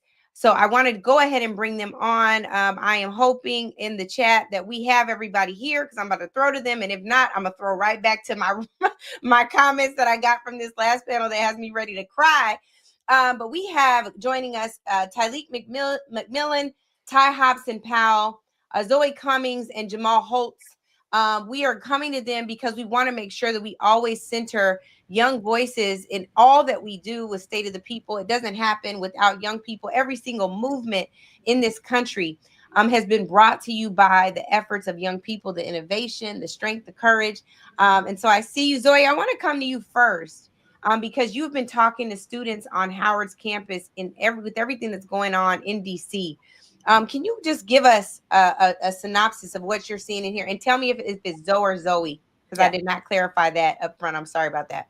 Yes, absolutely. So it is Zoe. Thank you so much for having me. And I think that what we're just seeing on campus is that students are scared. And I think that it's important to remember that most of the students are freshmen. They're, 17, 18-year-olds just coming to campus for the first time, often coming from smaller cities. And they have this idea of what their HBCU and their Howard experience was going to be. And this is not it. Yeah. It's not it because they didn't expect to be walking on their campus in fear. I can't even tell you the amount of communication that we've received from the university that says things like, keep your identification on you, always travel in groups, make sure that you're not making yourself a target. And this shouldn't be what's happening for, kids who are trying to get their education. That's not what makes America great. Absolutely. And Tyleek, I want to come to you. We just had, we were going to hear from Mayor Rasbaraka, but you saw him getting detained just by going to do his black job as the mayor of Newark and seeing what in the world ICE was doing with that private prison facility. And of course, right before that, we had the state reps on talking about the fight in Texas. If you could have the opportunity to talk to these state legislators, to the mayors in the country who are being attacked and still having to continue the fight, what would you say to them, Tyleek? Yeah, I will. Again, I'm always honored to be on and join you all. I would say for them to continue to hold the line and to not, to back off of what we know we deserve in this moment. I think about, even as you all had the mayor of DC on earlier, with over 700,000 folks here in DC who already, live without the fact of having a vote in Congress, to now having the erosion of their own autonomy being on the line, to hold the line to say that our city should be a symbol of freedom and not a staging ground for oppression. I would tell them, to stand up to authoritarianism, to stand up to fascism. And I would tell them to continue to echo the words that when our rights are trampled over here in DC, it only sets precedent for it to happen in other communities and in other places. And I think it signals something. And so I will continue to encourage them to hold the line, to not bend, even when it seems tough. In their presence, it means something. Showing up in community, showing up in these spaces, and being present where folks can see them. I think it speaks volume.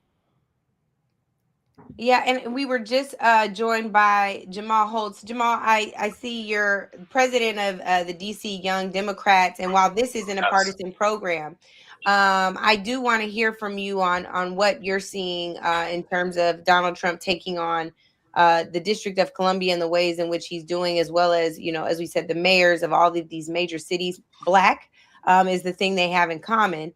So I'd love to hear from you on what you're seeing and hearing from your peers. Yeah, I appreciate it, and thanks for having me on tonight. I think to put it in the most simplest terms, this is nothing but, in its root, racism and subjugation.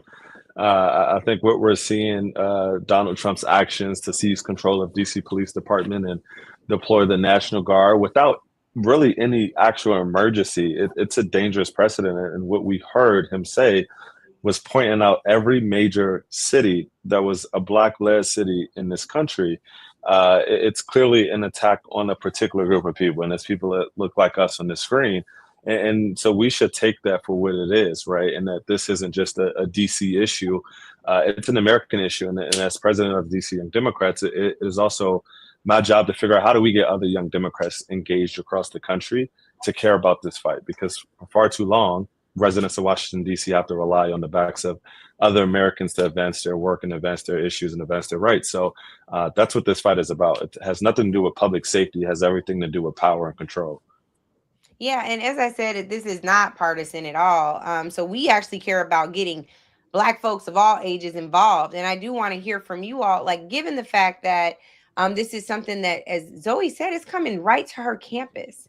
Zoe, Yeah. I want to ask you, what are some of the ways that you all are responding to this? How are you telling people, are you saying comply? Are you saying resist? What are some of the things that you're hearing and saying back, right? How are y'all going to mobilize to ensure you're protected and also making it clear that this is not okay, and you all know that he is way beyond what I would say is Section 40, what he's entitled to in Section 40 of the Home Rule Act. Yeah, absolutely. I think that Howard University students and students all across the country, as we've seen over the last few years, know the legacy that they come from. So many great movements in this country and in the world have been, driven by young people. And I would just remind them in that moment that as students, we have so much power. We are the next generation of, leaders, and that's what we are in school for. That's what we're training for. And that starts now. That starts with using your voice now, speaking to your administration, speaking to your communities, being involved in your local governments, going to protest. It's so important that we don't shrink back from this moment. Not just because history has its eyes on us, but we have our eyes on each other. We're really our first wall of defense. And if it's not us, who is it going to be? We're clearly seeing a failing in our government and in the people that we elected and who are supposed to protect us. And so it's up to us to not cower. It's up to us to stand strong. And it's up to us to make our voices heard.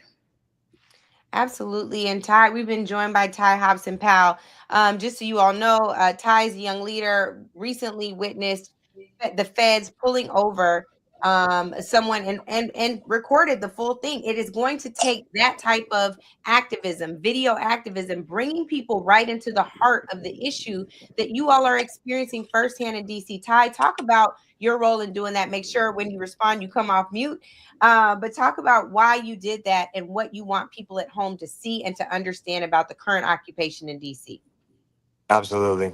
First of all, just a pleasure to be here after the technical difficulties. Feels like we always go through a little bit to get to this conversation, but honored to be here amongst, other folks that I know are in this movement, really fighting, like I said, a multimodal fight to make sure that we have a free DC. I think to your point, Angela, about just remarking about what it's going to take at this point.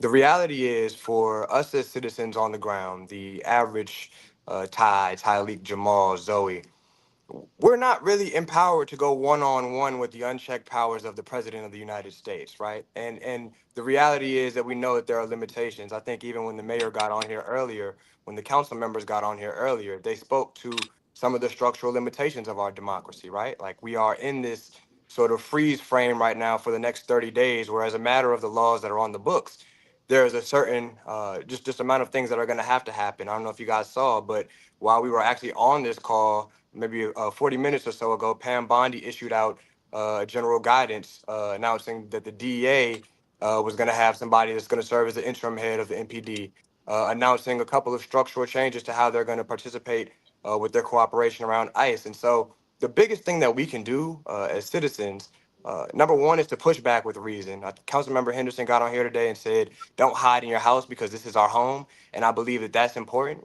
But also Tony Lewis Jr. got on here and said that we have an importance, number one, to stay free, and number two, to stay alive, and number three, to help each other do the same and to stay out the way. And so I think that there is a delicate balance of asserting that this is our home front while at the same time not leaning into these unnecessary confrontations with the understanding that as the black and brown leaders of this community, we got to stay out here and hold our community together because we have so much to lose in those interactions. And so I think it just looks like showing up for each other, communicating. Like I remarked on another video, I seen everybody on the T app giving all these details about everybody's social life. Let's give these details about the movement of federal agencies throughout the district. Let's get some details about how things are going on so that we can really insulate our communities and keep marginalized communities safe.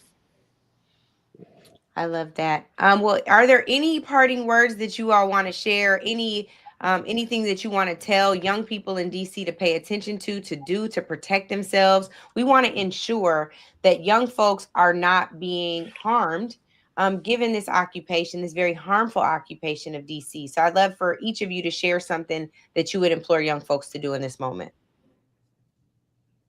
Yeah, absolutely. So just to go off of what Ty said, I think that it's so important that we're smart in the way that we mobilize. One of the things that is certainly being attacked is the homeless population or the unhoused population. in Washington, D.C. And so you might be looking at that and thinking, how can I help? There are so many organizations here that specifically deal with that community. One of my favorite is Shepherd's Table out in Silver Spring, Maryland. And it's a food kitchen. It's somewhere that you're able to go spend a few hours, connect with people, remind them that they, are people, see their humanity, and help out.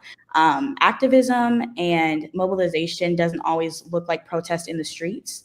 Sometimes it looks like helping out in your communities with the systems that already exist. There are already people, doing this good work, and it's okay to be a part of that if you don't quite know where to go right now. Talik? Yeah, I will echo those same things. I'm glad she brought it up. I think about the unhoused, for them being pushed out of public spaces and facing sweeps and criminalization and poverty instead of real solutions. And I think that signals something. And I think about the fact that in a few weeks, kids are going back to school, and what the presence of military and federal officers outside of schools look like, and the fear of them not being focused on school and them not feeling safe. And the fact that a 15-year-old, when we think about in Los Angeles, when a 15-year-old with disabilities is handcuffed and detained and has guns drawn on them outside of their school, in the case of mistaken identity, and that now that the school officials now have to do community performative protective measures around at least 100 schools in LA, I think about the fact of these students at Howard and high school students at Dudley, the fact who participate, in protests, in the intimidation and in the arrest that they are facing. I think about the trust of the fact that MPD is now in cahoots with the federal government. When we see them hopping out of cars with the FBI and DEA, what kind of mistrust that puts in our community. I think about all of that, and I think I just encourage folks to stay encouraged, to know your rights, to move with awareness, and to make sure you document and share. Pull out your phones, and we keep each other safe. These are our streets. We say whose streets? Our streets. We got meaning behind that, and we can't allow them to take over this place that we call home. I love that. Ty, any parting words? Jamal, also?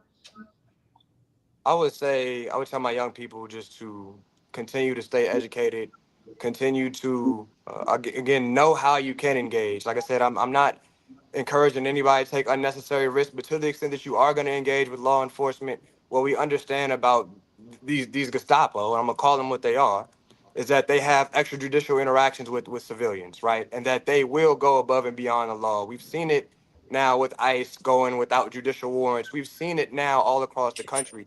Pay attention, and pay attention to how closely that this mirrors, again, the 30s in Germany, and how police raids were used to suppress political dissidents. How we have to look at where we are in history, and we have to be honest. And we have to think, this is for all of the lawmakers across the country that aren't in DC, that are going to have to make a decision on our public safety in the truest sense once this 30 days is up and the congressional authorization is at question, what we truly stand for. Because again, this is one of those things that is a fundamental democracy issue. And Jamal was part of those calls to make DC the 51st state years ago, and we started that work. Talik had joined me with Concerned Citizens, making those same calls. The people on this call, we get it. We understand that statehood is the thing that will insulate us from federal overreach. It is the thing that will protect Black futures and make Black lives safe here in Washington, D.C. You know what I'm saying? I was born and raised here. I love safety. I love being safe. I love my friends being safe. But what that looks like is me and Jamal and Talik, the folks that live here, that pay taxes here, deciding what safety looks like and not having somebody come in and dictate it to us. And so I would just tell my young folks to stay encouraged. I know it's a weird time right now with not too much political predictability, but I think that all that we can do is keep on, continue to inform each other, and continue to look out for each other. That's it. Absolutely. Jamal? I'll try to be eloquent like Ty. Um, but I think that the name of the show, State of the People, makes me think of the call to action from our Constitution that says "We the people." And right now, "We the people" does not mean all the people. And I say we as people here, as Black people here that are tuned in and listening in, we have to do more to ensure, unfortunately, that we the people that is defined in the Constitution also defines us. And what I mean by that, we're going to gather here in Washington, D.C. in over a month for Congressional Black Caucus. And my hope is that we're living in the city that is not under federal control still or has an extended 30-day warranty. But what I do hope and believe is that all of the folks that are tuned in and listening in are engaging in a way where we're making sure that we the people means all the people. So that means that calling your senator, calling your representative, if you have that, to support people in Washington, D.C. And my call to young people here, and it's similar to what Ty said, and Ty and I talked earlier a lot about this, like avoid the unnecessary interactions with federal forces, as we know from experience that they can often act unfairly and disproportionately and target people who look like us. But that doesn't necessarily mean disengage. So I want us to all think through how can we engage, and don't wait for the call to action, figure out the call to action and think about how do we engage with organizations and people to push the needle forth, because the light at the end of the tunnel, as Ty mentioned, is statehood. So my hope is that Democrats, whoever, this is not a partisan show, but whoever stand for statehood now should stand for it in moments where it actually means something in ways big and small. I love it. All right, Tyleek, Zoe, Ty, and Jamal, thank you so much. What you all should know at home is that DC statehood is a battle that's been fought for a very long time. It's one that the CBC brought to the Richard Nixon meeting in 1971. It was part of their 61 recommendations. And as the panel goes, I'm going to turn it over in just a moment to Brittany Packnett Cunningham. So I'm going to go ahead and let you all off. Thank you again for joining us. I just want to say also, in 1972, we had Mayor Raz join us earlier. Raz Baraka, his father, Amiri Baraka, was one of the orchestrators of the 1972 National Black Political Convention. And guess what was on that agenda?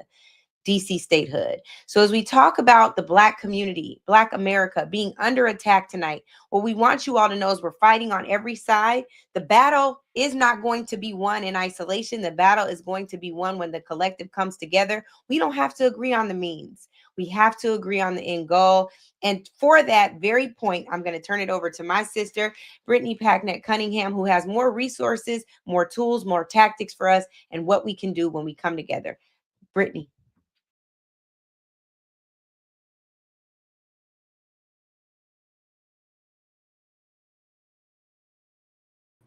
I think we just got Mayor Raz back on, actually, and I want to make sure that before we come to these solutions, these actions, and these resources, that we give him the opportunity to speak. But I hope that you all have really been enjoying these last 2 hours, and most importantly, that it's been making you think, that it's been provoking thought, and most importantly, action and community in all of us. It's critically important that we recognize that the systemic assault on Black political power and Black communities that is happening right now, from the federalization of DC to the surgical precision of racist gerrymandering happening in Texas and plan for more states later, that all of this is part of a larger plan. All of this is part of a larger plan to ensure that authoritarianism and fascism are the law of the land, and that Black people who give America its sauce are the ones who have to pay for it and have it be built off of our backs once again. Here's what I need for all of us to understand as we close. This story does not end when this show ends. This is where your story begins. And so we're going to hear from a few more voices as we close tonight. I'm going to invite the great mayor of the great city of Newark, New Jersey, back into the conversation to make sure that we get the chance to hear from you. Mayor Baraka, what do you want to make sure that the people hear tonight as we venture off to keep doing this fight? You've been engaged in this fight for a long time. It's been a multi-generational fight for you and your family. What is it going to take in this moment to not give up? You're on mute, Mr. Mayor. It's all right. We're going to get it together. We most certainly want to make sure that we hear from you.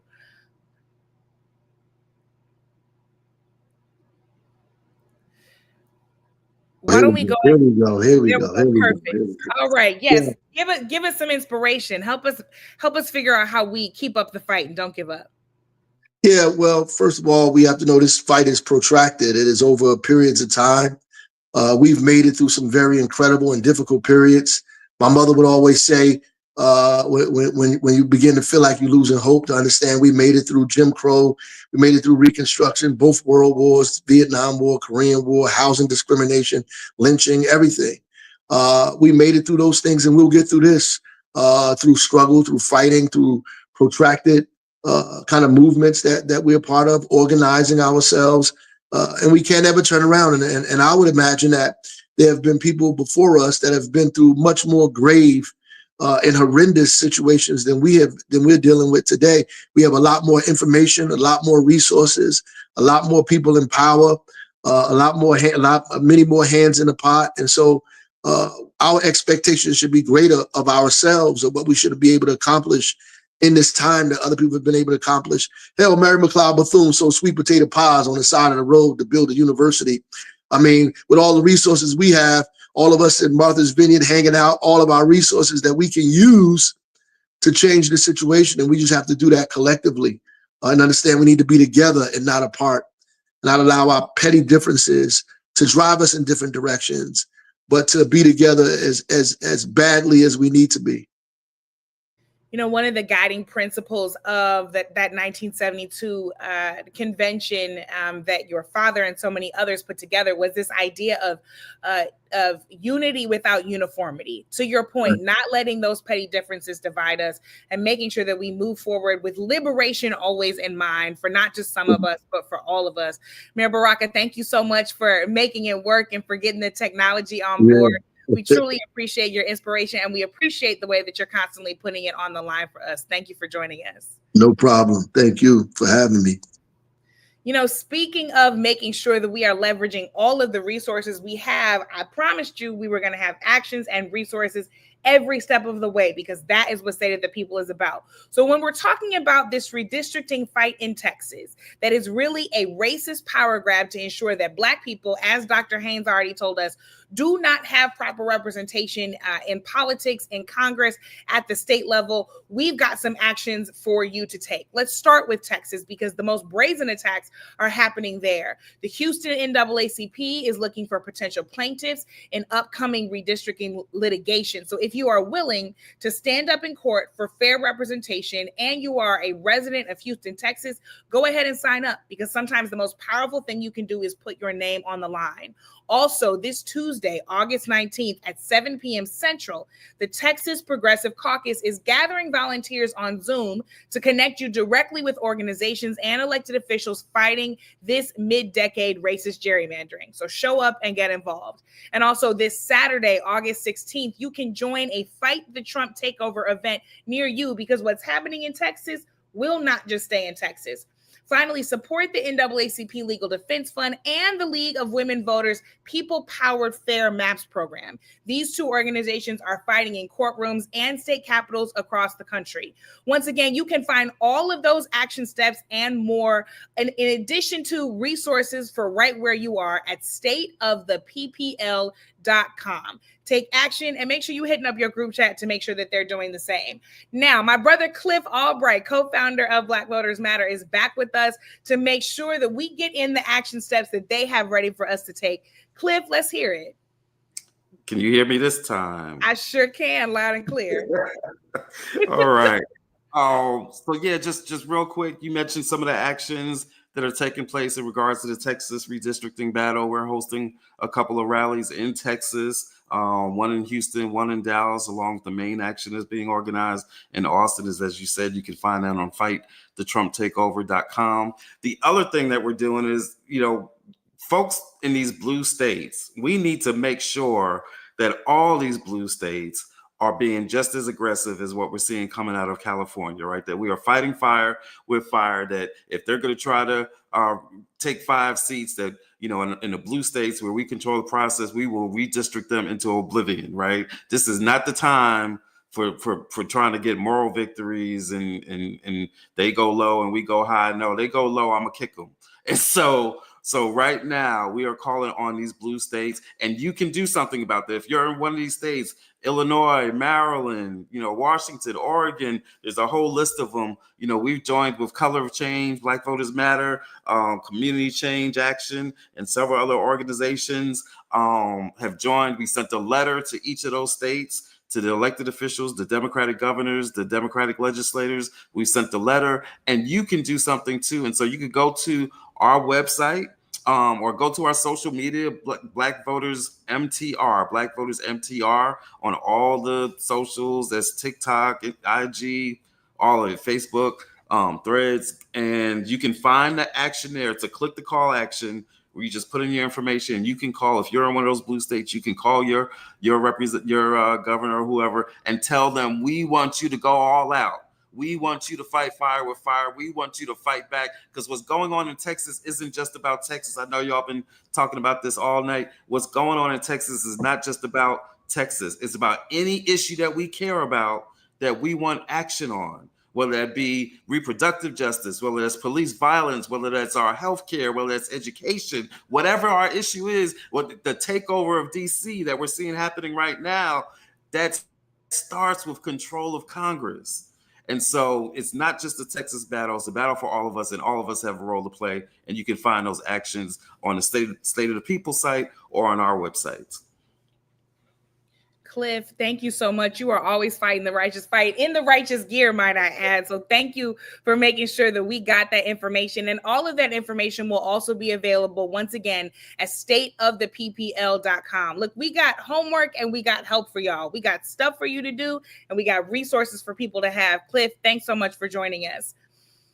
I'm glad to be able to welcome back into the conversation as we bring things to a close, two more voices from our siblings in our Black Greek letter organizations who are here to provide additional statements of solidarity. So I'd like to bring back Mika Simmons, the General Counsel and Chief Compliance Officer of Delta Sigma Theta Sorority Incorporated, for a solidarity statement. Thanks so much. Good to see you, friend.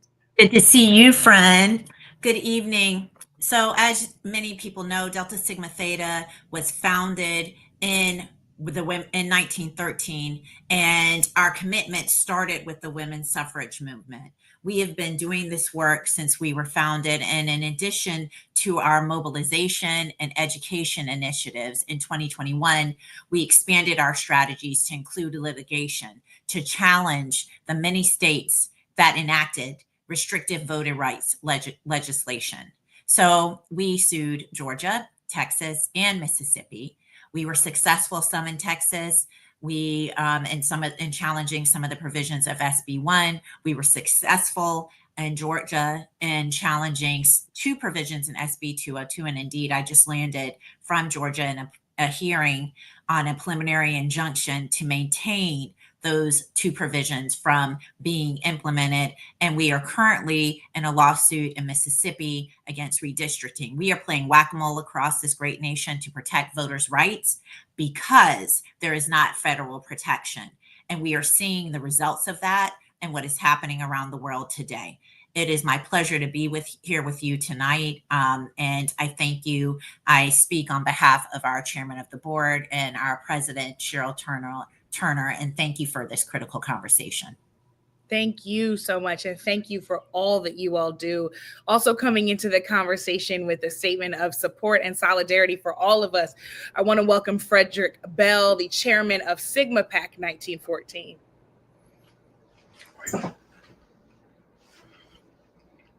Thank you so much, Brittany. I appreciate that. And this conversation has been incredible. I just want to add, I'm a proud member of Phi Beta Sigma Fraternity Incorporated, but I am here in my capacity as chairman of Sigma PAC 1914, our political action committee. And I am so proud of the work that we've been able to do, working in conjunction with the other D9 political action committees this past election, and the work that we're going to continue doing going forward. Now, I just wanted to say in solidarity, elections have consequences. And what we're seeing right now are the consequences of this past election. If folks who decided to sit out or decided to say that both candidates were the same, we are seeing unequivocally that is not the case. So our call from the Sigma PAC is to run for office. You are the one, you are the voice that can make the difference. That's why we're proud to lead the John R. Lewis Social Justice and Political Leadership Boot Camp, where we train brothers to either work on campaigns or run for office themselves. And so that's the call to action, just to get involved, because they depend on us deciding that it's too much to try to solve.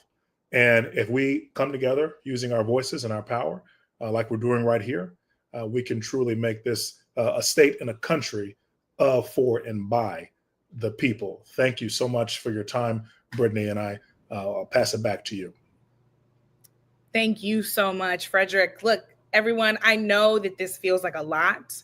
I know that the list of actions and resources that we've got for you at stateoftheppl.com feels long.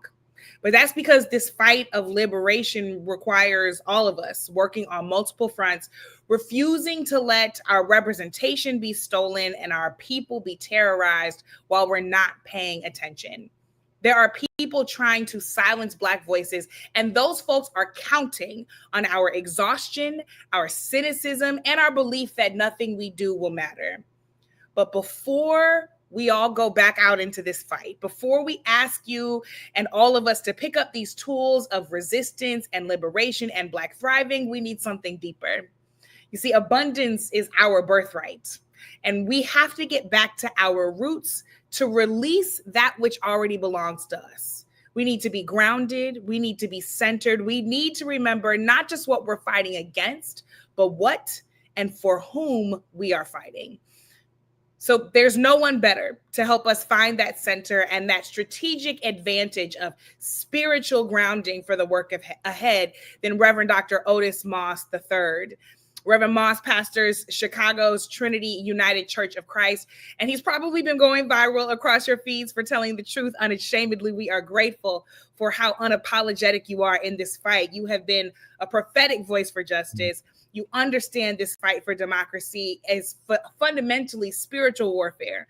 And you are a leader who knows how to prepare God's people for the long struggle ahead.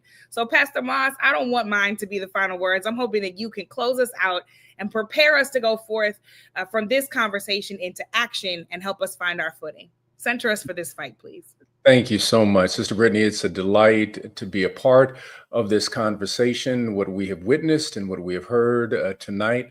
I simply just have a prayer for us all this evening, those who are listening, those who are fighting, those who are wondering, those who are confused, those who are just raising the question, what will tomorrow be?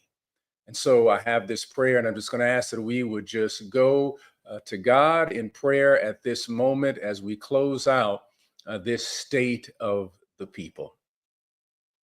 God of mercy, God of liberation, God of grace, God of power, may we as your people be empowered as truth tellers before an empire and dare be resistors among hegemony. We stand as a people shaped by history and sacred hope before an unethical cadre of insecure males masquerading as men and a sprinkling of women committed to comforting their fragile egos. This nation is witnessing an insurrection from Confederate fanboys and antebellum apologists.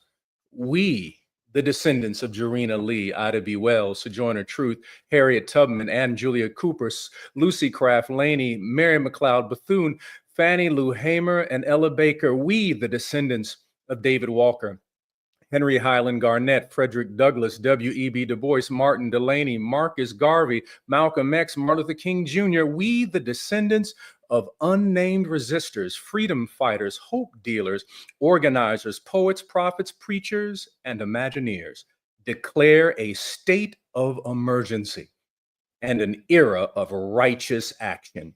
We shall decolonize the imagination of all who have been infected and affected by the white supremacist disease of COVID-19. We shall resist heritage foundations, federalist societies, algorithms that inspire propaganda and oligarch foolishness. We shall not allow immoral actors, trust fund babies, or corrupt leaders to direct the destiny of our children. We this day come in the name of the God of liberation, transformation, and radical revolutionary love. May we this day have the strength to stir up good trouble and create holy mischief that will subvert and break the decaying, dying, death-dealing empire of racist mythology and white supremacist foolishness. May God's hand, may God's spirit, may God's wisdom, may God's power anoint us all. And may we declare among those who seek to do us harm, you will not play in our face. We offer this prayer this day In the mighty and wonderful name of Jesus, and the people of God who believe in liberation and transformation may say amen and ashe. God bless you and God keep you, and let us fight on.